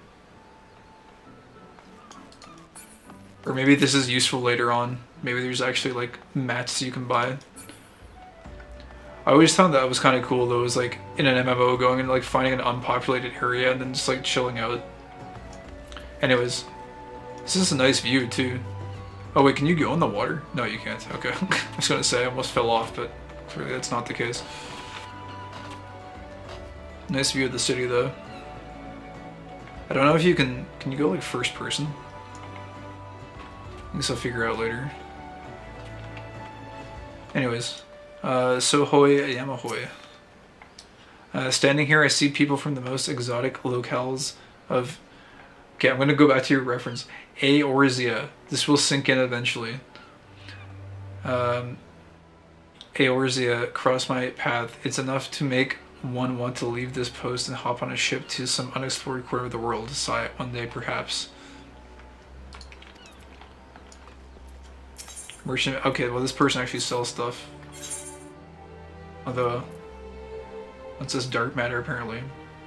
Oh yeah, peeps do that. Personally do that in unpopulated places. Home key is first person. Scroll lock is hide HUD. Oh, I see. This is clearly something you've got some experience in. Oh, that's sick. Could take some sick screenshots. Oh, nice. It auto takes it. That's cool. Dude, the birdie. The bird. Oh wait, I can't see where I'm going. Where's that bird going? It's going over the ridge, so we can't see it anymore. It feels bad, man. I was hoping we could track it. Okay. This person just sells like dark matter and like presumably fishing stuff. Welcome to the endeavor, pride and joy of the Fisherman's Guild. If the thought of embarking on a voyage... Wait, does this guy have dialogue that is supposed to be for like a ship that's here? Because the ship is not currently here. If the thought of embarking on a voyage to the high sea piques your interest, you may be pleased to know we are currently recruiting crew members. Never mind, the Endeavor is a group, not a ship. Feels bad, man. Any interested parties are welcome to report to the guild at Limsa Laminsa. I have the honor of being captain of the Endeavor. Never mind, no, it is a ship. Okay, so I guess maybe I'm reading text that is for a ship that's not here yet. Print screen will make screenshot in your documents folder under games, Final Fantasy XIV or something like that by default. There's also a more detailed camera mode. Yeah, I think I saw a little bit of the camera mode and it looked pretty interesting as well. I have the honor of being captain of the Endeavor. If you've ever dreamed of fishing on the high seas, you'd best head to the Fisherman's Guild. Oh, I thought this guy was the fishing trainer. He looks like a fisherman, kind of. He's got the fishing lure in his hat and everything. Script exchange. Gatherer's script porthole. Take a peek through the old porthole for a panorama of supplies coveted. Okay, I think this is like... Oh wait, script exchange. Yeah, this is... I don't think I need to worry about any of this right now. Wait, script... Yeah, level 58. Oh, that's cool. They got gear though. That's interesting.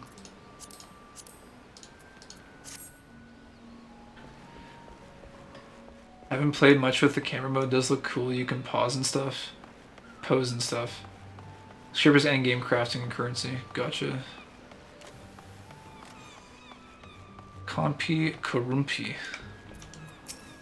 A true fisher must devote his entire self to the craft. We have no time for love or dalliance. The sea and its creatures are all the companionship we need. Jeez. This is the most introverted guy, like, on the face of the earth. He's the most introverted fisherman ever. A fisherman has no time for anything else in the world. He must only fish and nothing else. Jeez. Well, good luck with that, buddy.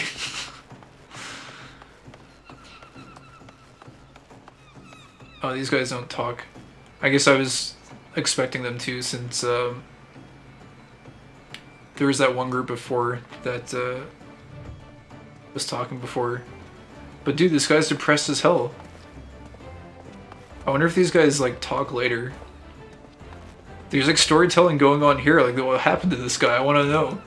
Why is this guy so down? He's got a whole group of people here. What is his story?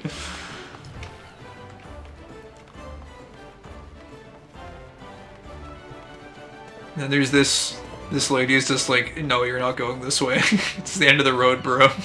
Go back to the main. Oh, wait a minute. The cargo ain't gone through. I stand corrected. She actually had dialogue. No, wait. I can't get it back now. Does this guy have to walk here to... She said something about it's not going past. I'm not waiting for this guy to walk all the way back to see that again. Whatever. But he's walking so slow though.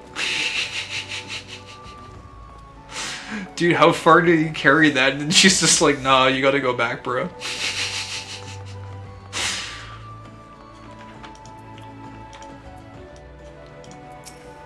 The most tranquil moments of my life have all occurred when there was a ship under my feet and bait in the ocean. Nothing else comes close.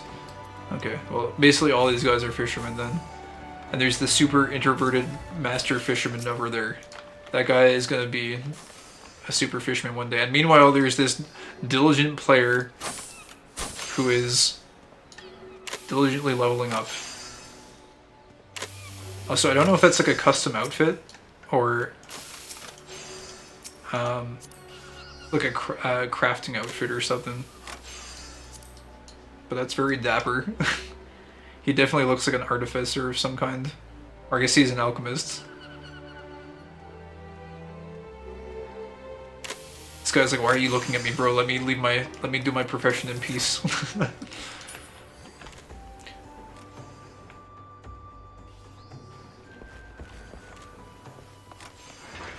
Ferry ticketer. We apologize for the inconvenience, but services to Vesper Bay are suspended until further notice. Feels bad. So let's see, we already went in there. So yeah, I think now we can just fast travel back.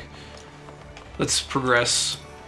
I promise... Actually, I promise nothing. I was gonna say I promise we'll make more progress after through the tutorial, but I can't promise anything. I'm just in a very newbie exploration mode right now. I'm sure it'll wear off eventually, but I guess you only get to kind of explore a world for the first time once, so I don't really mind getting drawn into the... what would you call them? The more trivial elements of the stuff. Like seeing a bird fly by, or like watching a guy move a box around. I'm sure later on, once I have like gear objectives that I want to get towards, I'll be pulled more to be less drawn in by those things. Oh yeah, it's this guy, Sundimal. A ledger from Melvin's Gate, you say? Oh wait, do I have to give both of them? I guess it's just one. Oh yeah, there are Omnicrafters who don't fight. One of our best friends only crafts and does it all day for hours and hours. Oh, that's kind of cool. Is it so like when you get to the highest level profession or whatever, like when you max it out, do you still just like spend a ton of time doing that? Because I imagine it's pretty profitable if the stuff is in demand. Guess that would be like a pretty good economy going on. Yet more outstanding duty payments. When will those merchants ever learn? Very well, if I catch sight of any offenders, I shall drag them to the gate, kicking and streaming if needs be. One more ledger bound for Bismarck, you say. Follow this path to the upper decks and you'll find the place.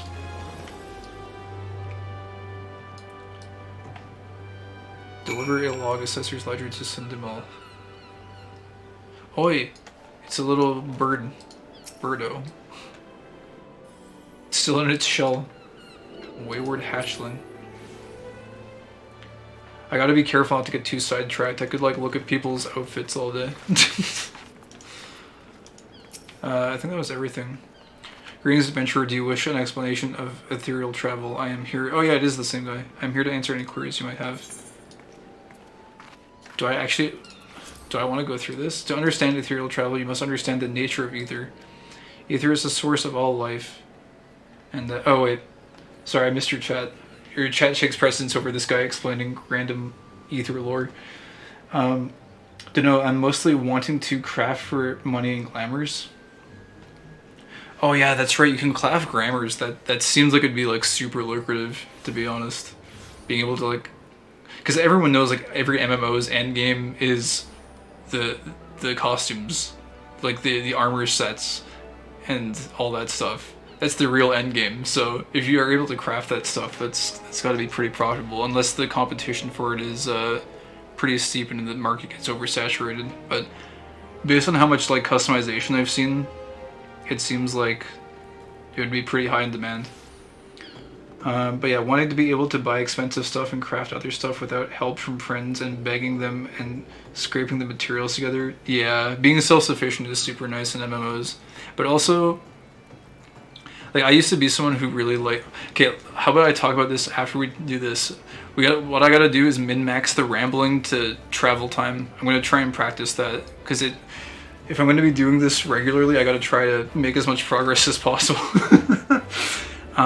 Ether is the source of life and the underlying force that makes all forms of arcane manipulation possible. This ephemeral substance, though unseen and unfelt, flows around and within every single living creature. In the moment of our death, it is believed that our separation occurs between our spiritual and physical forms. Our bodies break down and are absorbed back into the ethereal river, where our souls continue on to the afterlife. This final journey is sometimes called returning to the life stream. Oh man, okay. That's pretty deep. However, our ancestors discovered ways in which, through meditation and focus on spiritual energies, one could reduce his body to ether without losing the grip on his spirit, in turn allowing for travel upon the life stream. These methods have been given the names return and teleport. Holy crap, dude. That's like the most in-depth explanation for a teleportation mechanic ever. What is Aetheryte? As you travel through Eorzea, I'm going to double check I said that right. Eorzea, okay, yeah, it's sinking in slowly but surely. As you travel through Eorzea, you will often come across large floating deposits of crystalline substance known as Aetheryte. The one before us here is a fine example. It's said that Aetheryte is the solid manifestation of the planet's lifeblood, ether, and that by touching it, the ether which makes up our bodies resonates with that contained in the crystal. That is called attunement. Normally, when one's body is reduced to ether, it will naturally gravitate to the location with which it resonates the greatest, or one's home point. This is why... Wait a second. It will naturally gravitate to the location with which it resonates the greatest, okay, or one's home point. This is why, upon losing consciousness in battle, many wait to find themselves back at an Aetheryte. In other words, Aetherites act as lodestones, assuring that the body in its ethereal form is not lost to the pull of the greater flow. And because signatures of past humans are maintained within our bodies, it is possible, with some spiritual training of course, to ignore the pull back to the strongest resonation and travel to another beacon. Many refer to this as teleportation. What is even more amazing is that when teleporting we can carry those with whom we have created a bond, such as an adventuring party, assuming they have previously attuned with the destination Aetheryte. Okay. Some of that seems a little cheesy. It's like, we're gonna just make this Aetheryte work the way we want it to, but I also can kind of buy into it. It's kind of cool. What is the difference between return and teleport? Well, he just explained it, but I don't know why this is an option. As return merely involves allowing the body to be drawn back to the strongest ethereal location, one home point, is fairly easy to execute and requires very little spiritual exertion. Usually a few... Okay, this is basically justifying the cooldown then, I would imagine. Usually a few moments of rest is all that is needed before it is safe to attempt another jump. Teleportation, on the other hand, comes with a greater price. A great deal of spiritual energy, known as anima, okay, that's new, is required to fight the natural flow of the life stream and guide one's body and soul to a comparatively weak ethereal beacon. If one's body lacks sufficient anima, teleporting to a location may prove impossible. Luckily for most of us, anima is restored quickly and should not prohibit regular travel. Then why, you ask, must we pay gil when using teleport? Well, after the calamity, many of the existing Aetheryte camps were destroyed. To relocate and rebuild them required a large sum of money, much of which was lent by certain men of business from Ulda. Holy... Okay, this is going even more in depth than I would have expected. There's actually like an element of the world's economy after the calamity, and like there's like actual loans going out from like banks and shit to set up these Aetheryte crystals, but it also taps into the essence of life and death within the world. Dude, this is insane. What the heck? I wasn't expecting this much of a lore blast from asking about how the teleportation crystals worked. This is actually insane. I actually completely missed this during my first playthrough. Because I was just like, oh, you know, it's just... They're just going to explain how the teleport works. I don't need to click that, but no. There's actually like an entire like lore segment here. Then, okay, cool. The gil you pay when either leaving from or arriving at an Aetheryte goes to paying off that debt. That's so freaking cool. Dude. Sundimal is actually the bro with the world building lore dump. I was not expecting that at all. I'm so like... Okay, hold on. We got chat. So there's a lot of stuff to do beyond combat. Gold Saucer has gambling, Triple Triad, Mayong. I think that's how you say that. Lord of Verminion, Chocobo Racing, Breeding. Also, regarding ether, it's important to everything. It literally keeps people alive in this world. When they say it's your life force, they mean this literally. It's like the force, but without the force, one doesn't die. Without ether, life cannot exist in this world. I won't say more than this, but there's so much that ether affects in the world. Yo, that's insane. Also, wait, they have gambling? That sounds like dangerous even with virtual gold. I feel like I'll go broke if I gamble too much. I tend to stay away from gambling. For the most part. But maybe I'll try out some... I've heard good things about Triple Triad in a lot of the franchise, like Triple Triad is actually the main game. It's like the big meme. Okay, we've got a lot of places to go. We got to go to the upper decks though, so we'll just go up there. I think. Oh, actually, no. There's a quest turn-in over here. I wanted to say before it got away from me that I'm super used to playing old RPG or like old cheap free-to-play MMOs where it's like the dialogue is not very well written at all and this is placeholder. But I think I need to get away from that in this game because this seems to actually be like they actually took time on like every single element down to like explaining how the teleportation stuff works. That's super interesting. You will use different currency called MGP. It's really easy. But yes, it's addicting. Yeah, that's bad. I have an addicted personality. So, dude, this guy looks majestic as hell. This guy's sitting on this bench. The wise old wizard man. That's so cool. I love being a new player to a game because I'm just like, I find everything amazing. It's great. This feeling is not going to last. It's like a year from now I'm going to be like, I'll be familiar with everything and it won't be new and exciting anymore. But for right now, I'm just going to take it all in. Anyways, Sweet Nicks, Rosy Cheeks, Gobbo. Uplander delivered letter to Gate of Mealvan. Uplander has wide heart and swift legs. Tax Lady Pythagia has... Again, I'm gonna just go fast through those names unless it's a recurring character. Kind words back for Sweet Nicks. Sweet Nicks has outflow of joy for Tax Lady Pythagia. Sweet Nicks is happy gobby, gives Uplander jingly shine. Proper procedure. Okay. I hope there's more goblin characters later, because I love how these guys talk. Psh, scoff. Sweet Nicks write many letters, but never find right words. Yeah. Gobbo man. Alright. Dude, it's getting dark in game. I'm probably going for about another 15 minutes too. So what do we want to allocate time towards then? I guess probably upper docks, turn in the quest. I was hoping to get a little bit farther, but I got a little bit sidetracked. Also, there was totally something I was going to ramble about before I started talking to this guy, and I totally forgot what it was. Something I wanted to talk about, but... You, holding multiple trains of thought as you get moderately older becomes more and more difficult.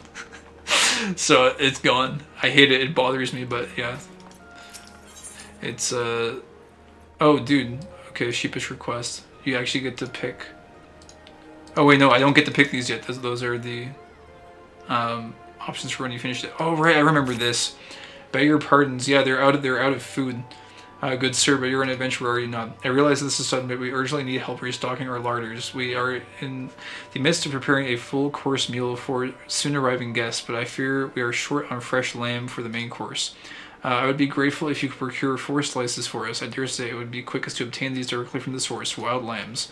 In case you are unfamiliar with the creatures, I suggest you speak with Abelfar, a sentry stationed at Bulwark Hall, just below the Drowning Wench. I remember the first time I came here, like, this seems so brutal. It was like just talking to people out, like figuring out all the like starting orientation quests and stuff, and then it's like, yo, by the way, this restaurant is out of food. We need to go slaughter some innocent lambs. I'm like, oh, okay, so that's how it's gonna be to start off.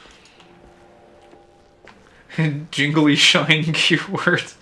Yeah, they talk so cutely. Everything has it's like they describe nouns as double verbs. It's amazing. 31 years old, have the same problem, but still work hard to try not to lose it further. Trying to flex the mind a lot. Oh, dude, no, that's my age exactly as well. It's 31, which is like, it doesn't sound old, and like, to be perfectly honest, I don't feel that ancient, but it's like, I noticed it when I got to around like 28, 29, 30-ish. It was like things started like slipping away from me just a little bit, and I'm like, why the hell is this happening? I must just be a little bit tired today or something. But then it's like it keeps happening and it keeps happening. It's like, oh wait, is this what happens? Is you get like, is this a naturally occurring thing? And it's like, oh geez, I have to be like extra vigilant now if I want to actually hold on to something that doesn't get away from me. It's crazy that that's what happens. And it bothered, because again, I have like minor OCD stuff, so it's like when that happens, it bothers the hell out of me. But part of it too is just learning to accept. It's like, okay, it got away, it happened, that happened, let's just proceed now. It's fine. I'm sure it wasn't critical to anything. And if it was really important, it will find its way back to me naturally at some point in time. Otherwise, just let it be on its way. That's effectively what it boils down to. These the copium strategies for aging. You realize you're getting old at 28 plus? Yeah. Going from 29 to 30 was just kind of like, yeah, that's it. I'm boomer now. I'm officially boomer. Tax evaders among patrons, you say. Goodness me. But it's like also... So I didn't read the last one of these because they were stacked. I don't think it actually let me read them. But this one says, this booklet, penned by a log assessor from Milvan's Gate, contains the names of merchants who have yet to pay the duty on the goods they imported into Limsa Lominsa. And the beginnings of age. Yeah, it's scary, man. I dare say it's scary, but it's also cool, I guess. I dare say this may well put an end to their appetite, but this is the best interest. This is in the best interest of the city-state. If any merchants named in this ledger come to dine with us, I shall see that Milvan's Gate is notified without delay. Okay, cool. Man, yeah, I could ramble about age for ages as well. Ramble about age for ages. Ladisha needs someone to report a bilking patron. We spare no effort to ensure that all our patrons enjoy the finest food and without... We spare no effort to ensure that all our patrons enjoy the finest food and hospitality, and so it is doubly hurtful when someone decides to leave without settling the bill. Nary a bell ago, a first-time patron did just that. Rushmo is the only lovingly prepared man's meal. Wait, Rushmo is the one who... Okay, Rushmo is not the meal. Rushmo is the one who lovingly prepared the man's meal. She is quite upset by the whole affair and has taken it upon herself to draw an illustration of the offender. Might I trouble you to deliver it to the Yellow Jackets on our behalf? Rushmo should be done adding the finishing touches by now. Alright, quest accepted. Thankfully, we both have a human vessel that looks young and sounds young, and many young friends forget we are older, so we don't feel very old, but we still get that feeling when they're like, oh my god, I forgot you're 30, you're so old, and I'm just like, yep, sure am. Cannibalism is not an okie dokie. Yeah, no, I don't believe so. Yeah, I don't know. There's so many things I could talk about with age. I'll spare you the rant, because I'm a person who can rant forever. So you want to be a culinarian? Well, you can't be because you're too low level, but also small talk. This is Culinarians Guild, where the finest chefs in all the realm gather to master the culinary arts. If you are here to dine at the Bismarck, pray speak with our head waitress, Helahano. She should be glad to assist you. No Oakley Dokley.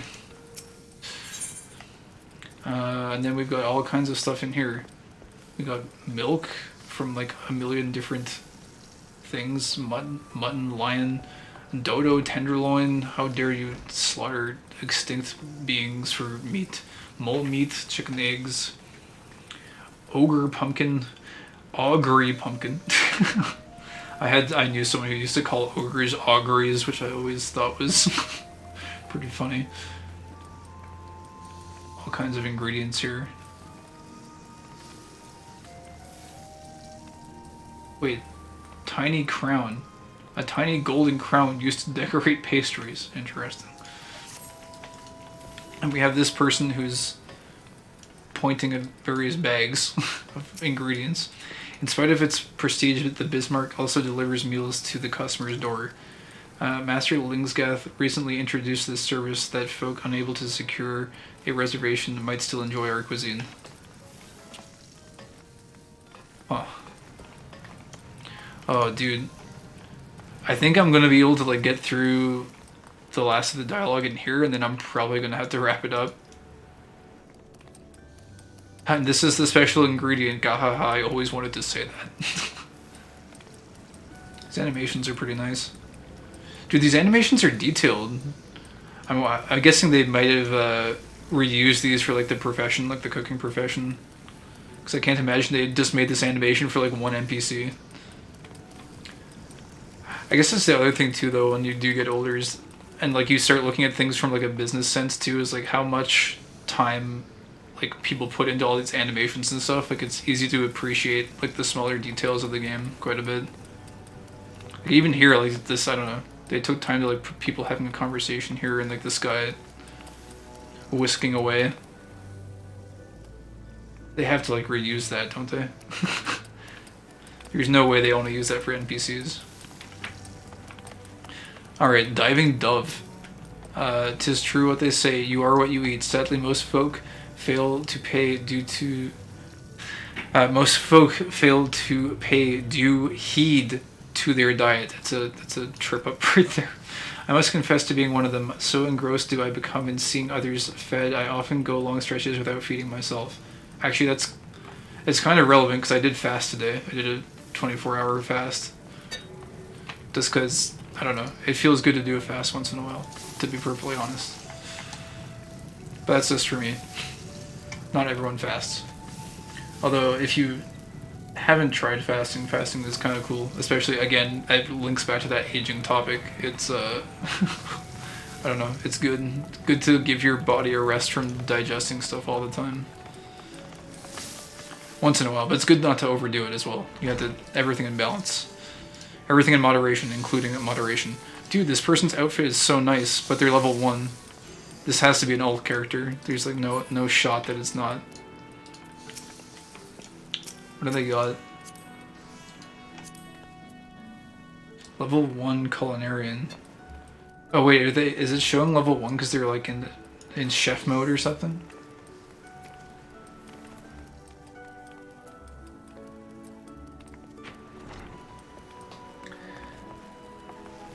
We have done intermittent fasting. Nice. Check their other classes. Chief Serpent Sergeant. I'm not sure how. Can't remember how. I'm gonna have to creep this person. Let's see. I'm like, they're probably. I know, like when people do this to me, it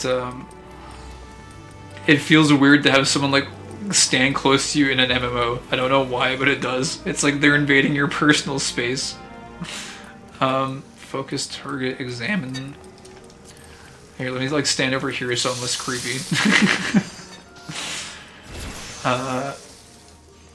Yeah, the intermittent fasting is cool. I think it's gotten more popular lately. Like a lot of people do it. Some people at work, I like asked them if they ever tried it out. They're like, yeah, they try it once in a while. I've been kind of not doing it as much lately. I'm trying to get back into it a little bit. I don't know what this is. This is like Grand Company rank. I think that, no, wait, never mind. It's just for their rank that they currently have. I see. I thought they had all of these ranks. I'm like, what the heck? Oh wait, item comparison. Try on, search for item link. Yeah, I don't know how to check their other stuff. It's the same in VR. People in our space make us anxiety. 14 make anxiety because too many people. Yeah, it's kind of overwhelming in the main town. Boo-Boo Nox has no clothing on. BB Nox. Oh, this is probably someone multi-boxing, I guess. I'm guessing that's still a thing in this game. It's people doing, like leveling up multiple tunes.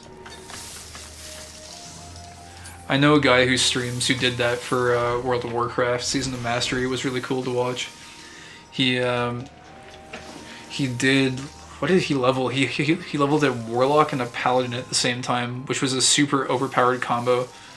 Because his Warlock would just life tap for unlimited mana, and he would use his Paladin to do massive burst heals to just get unlimited mana. It was super cool to watch. You just round up all the mobs and AoE them down as the warlock. It's really cool.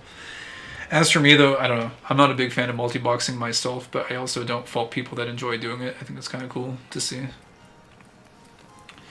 Anyways, let's actually progress the storyline here. Grr, I poured my heart and soul into that grilled dodo. If I ever get my hands on that scoundrel, I'll grind his bones to make my bread. Here it is, my rendition of the criminal. Please deliver it to Goldberg at the Coral Tower. He will know what to do. I feel like the progression here should get easier once we get into areas where I need to grind, because then I can like kill mobs and ramble while I kill mobs. I've already said that though. So, oh, it's the guild master. Rob brings you to our kitchen venture. Fancy learning about the culinary arts, maybe. Yeah, I don't know. Either forgot how. Maybe only on friends you can do so. 14 used to have less players, so yeah, it's more crowded.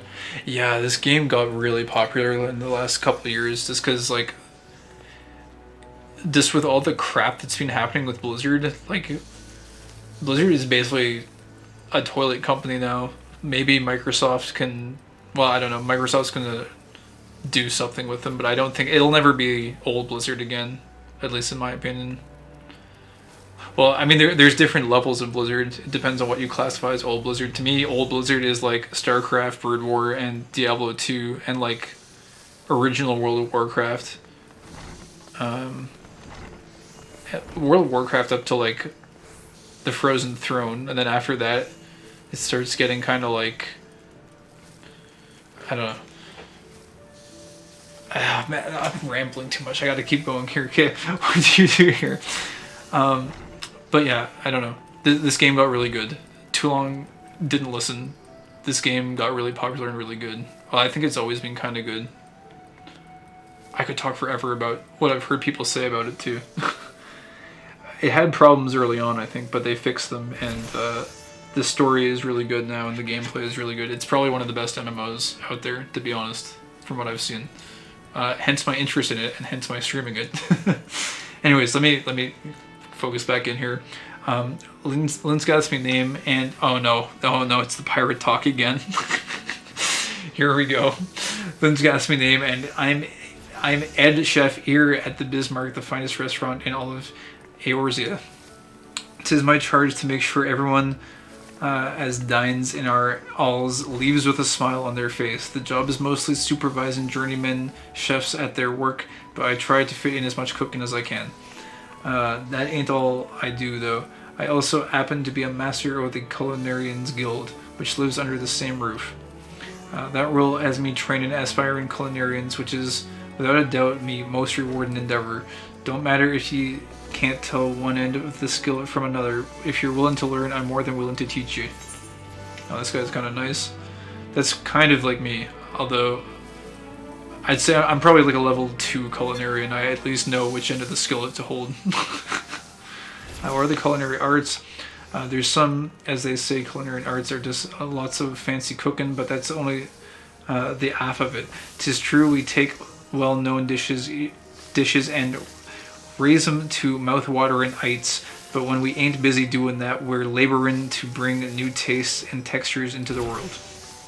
Now, as you can probably imagine, both of the above call for a decent helping of experience and skill, but neither's worth a damn if you ain't got passion.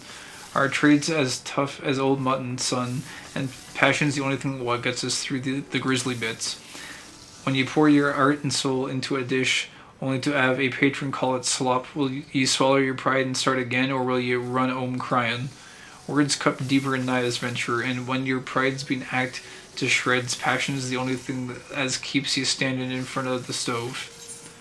That's kind of true in a lot of professions, to be honest, I think. And if you don't have the passion for it, you'll probably end up switching professions. That is one thing that I think holds true IRL. Alright, cool. We got through a ton of dialogue. Well, not really though. We got through the dialogue in the kitchen area.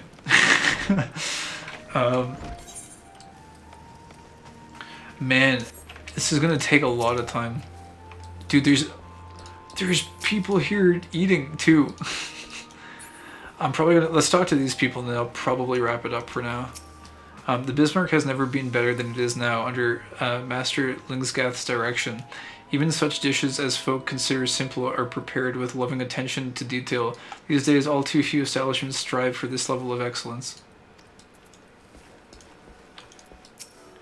Whenever my business brings me to Limsa Lamensa, I treat my manservant to a hearty meal here at the Bismarck. Manservant, huh? This guy's like hanging his face in shame. That's what it looks like anyways. I don't know. I mean, there's no shame in being a servant though, if that's what your calling is. So I don't know. Oh wait, after the calamity, I never thought I'd sob. Oh wait, is there like hidden lore here?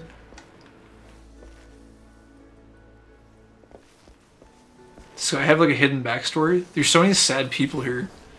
I know they said that the calamity like really screwed up a lot of people, but I think that's all he says though. Oh man, this place looks really nice too at night. They've got all the like the lanterns out and stuff. Do the whole no HUD thing.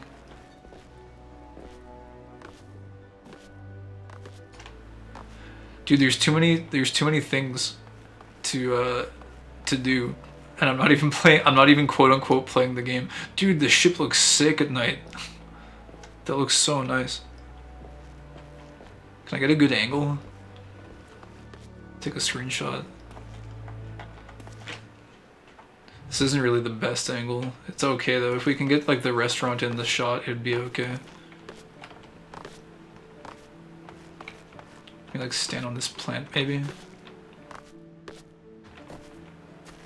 This is not the best angle. How do we get all of this in the shot? It'd have to be like, oh, there's a tree in the way. Dude, why is the tree in the way?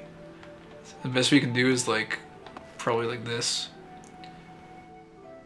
Oh, we can't get the full ship in though. The composition is kind of bad. This is the best we can do. Have to be like, maybe like that.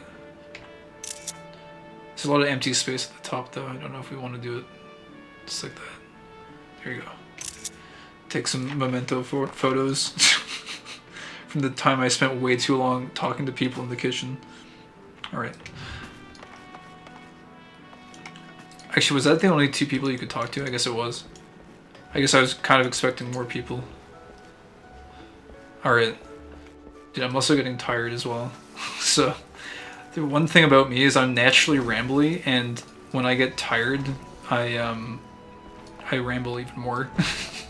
Could ramble forever. Anyways, we can probably wrap this up, I guess. I know kind of where we need to go next, but it would... I need to go through all the dialogue as well, so... Oh wait, did I even attune this Ethernet chart? I don't think I did. Okay, we can get this at least. Cool, alright. Now I need to do something else that I'm terrible at, which is wrapping up a stream. I am very bad at ending streams. But yeah, this was fun. I kind of expected us to get a lot farther. Like, I expected to be out there grinding mobs right now, but I'm not disappointed with how this turned out. The whole Ethernet backstory, and it was a pleasure to have you here talking as well. How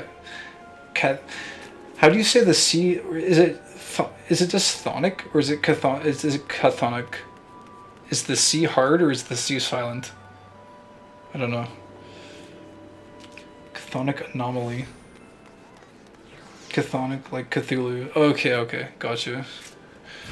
Cool chthonic. It was a pleasure having you here, though, to kind of chat, because I think it would be pretty dead here otherwise. I was halfway expecting no one would show up for the first stream of this. Just wanted to try giving streaming a shot, because I haven't streamed really a whole lot in a really long time.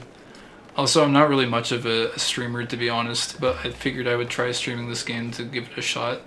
I'm kind of an ex-YouTuber way back in the day when Let's Plays were a thing. I used to do Let's Plays on YouTube just because my personality, as you may have discerned from this short stream, is more like introverted and kind of like like self-reflective, so I would usually go through and do a gameplay experience and like talk about it, and that worked really well for a YouTube format. But then when you throw like a socialization into the mix with streaming, I'm pretty bad, at least currently, at like micromanaging all the different things that go into it. So yeah, I don't know. Basically trying to get into streaming just a little bit, just for fun. Sure, the first time experience. Dude, what is this? That is the maid Moogle. The boss maid Moogle, dude. That guy looks like he means business. You wouldn't want to meet this guy in a dark alleyway because he'd probably beat you up. And Tranda West. Dude, what class is this guy? A monk. We used to stream. Socializing is confusing with it. We have thought about getting into the VTuber scene. Yeah, VTubing is pretty new as well. That's been popular in the last like probably couple years. It's really cool. I think it's great that people who aren't comfortable on camera are able to like get a persona that they're comfortable with and then express themselves that way. I think that's super awesome. It's basically anyone who has like social anxieties and I don't know, people who just have trouble socializing in general, which is like a lot of the population.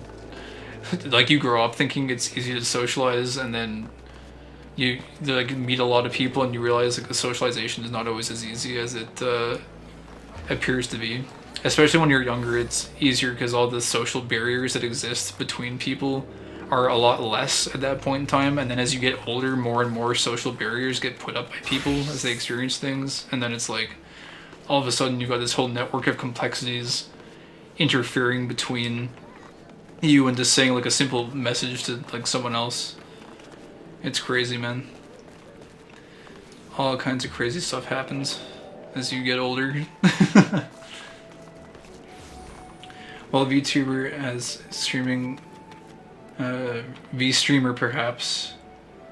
Yeah, we are trans and non-binary, so it would be a great format. Oh yeah, that's definitely tough for sure. It's great though. I have a ton of trans friends, and I've known a bunch of trans people as well. Honestly, like I'm kind of like exploring myself as well. Like I'm pretty sure it's hard for me to exactly pinpoint what I am because I'm not entirely sure, but I think I'm somewhere between like either gender fluid and non-binary as well. The non-binary part I can totally vibe with, as it were, because it's like I've never like whenever I put down like when they ask what your gender is on like a form or something, I put down male for like the simplicity of it because I don't feel like going in depth for like anything else, but it's like I don't know, it just doesn't feel quite right. And at the same time I've kind of explored like feminine options and stuff.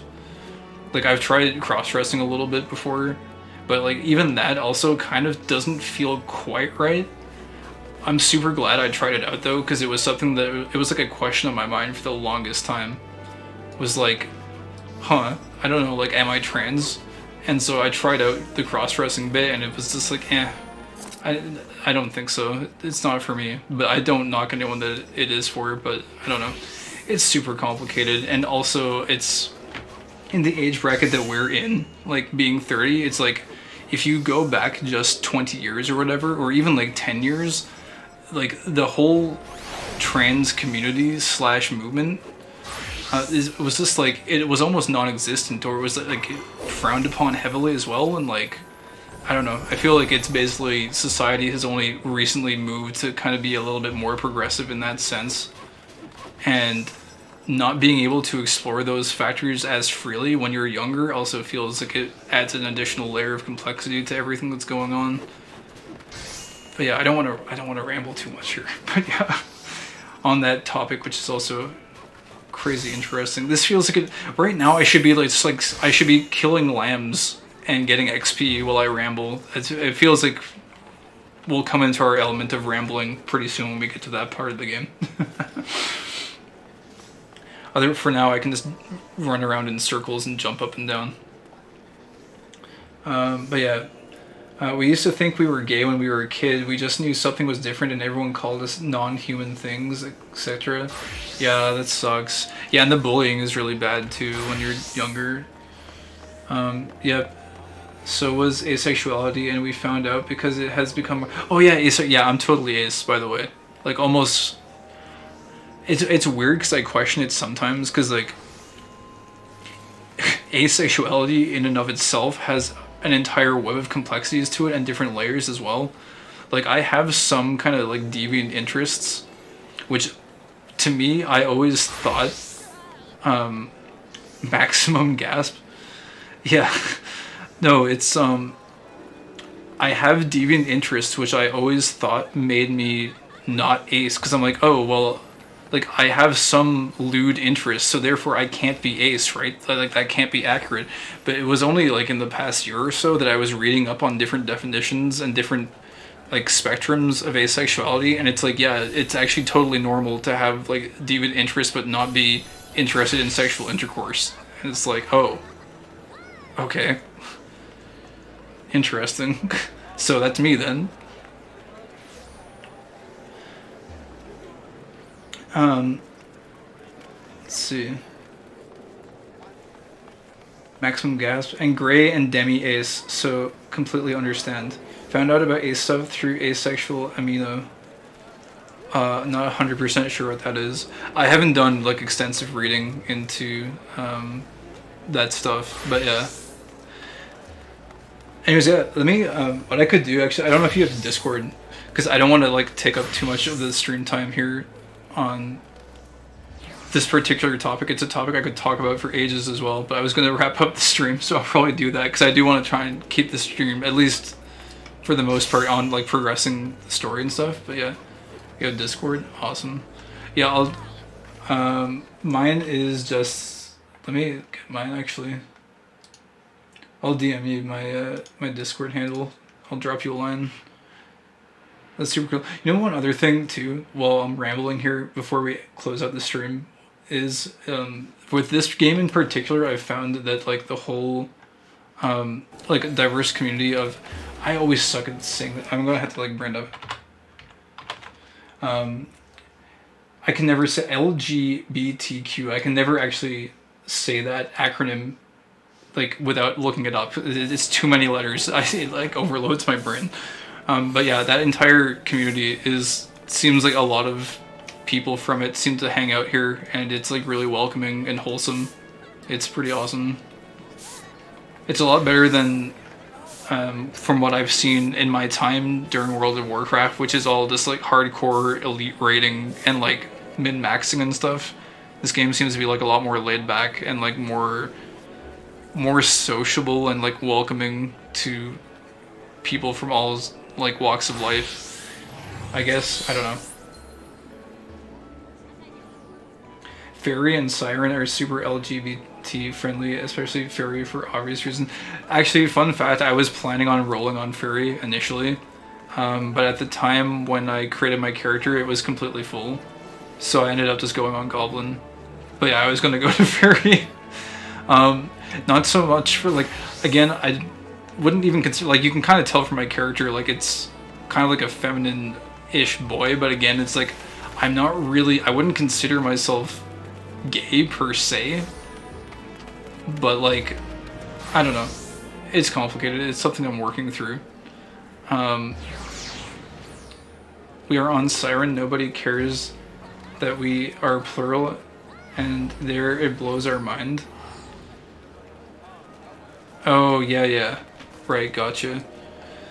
That's yeah, to be honest, I don't know, look, we can talk a little bit about it off stream, I guess. I should wrap this up. Like I said, I'm already terrible at wrapping up streams, so then when you have like a really interesting and like intricate topic like this come up, it's like I literally will not stop talking unless I force myself to.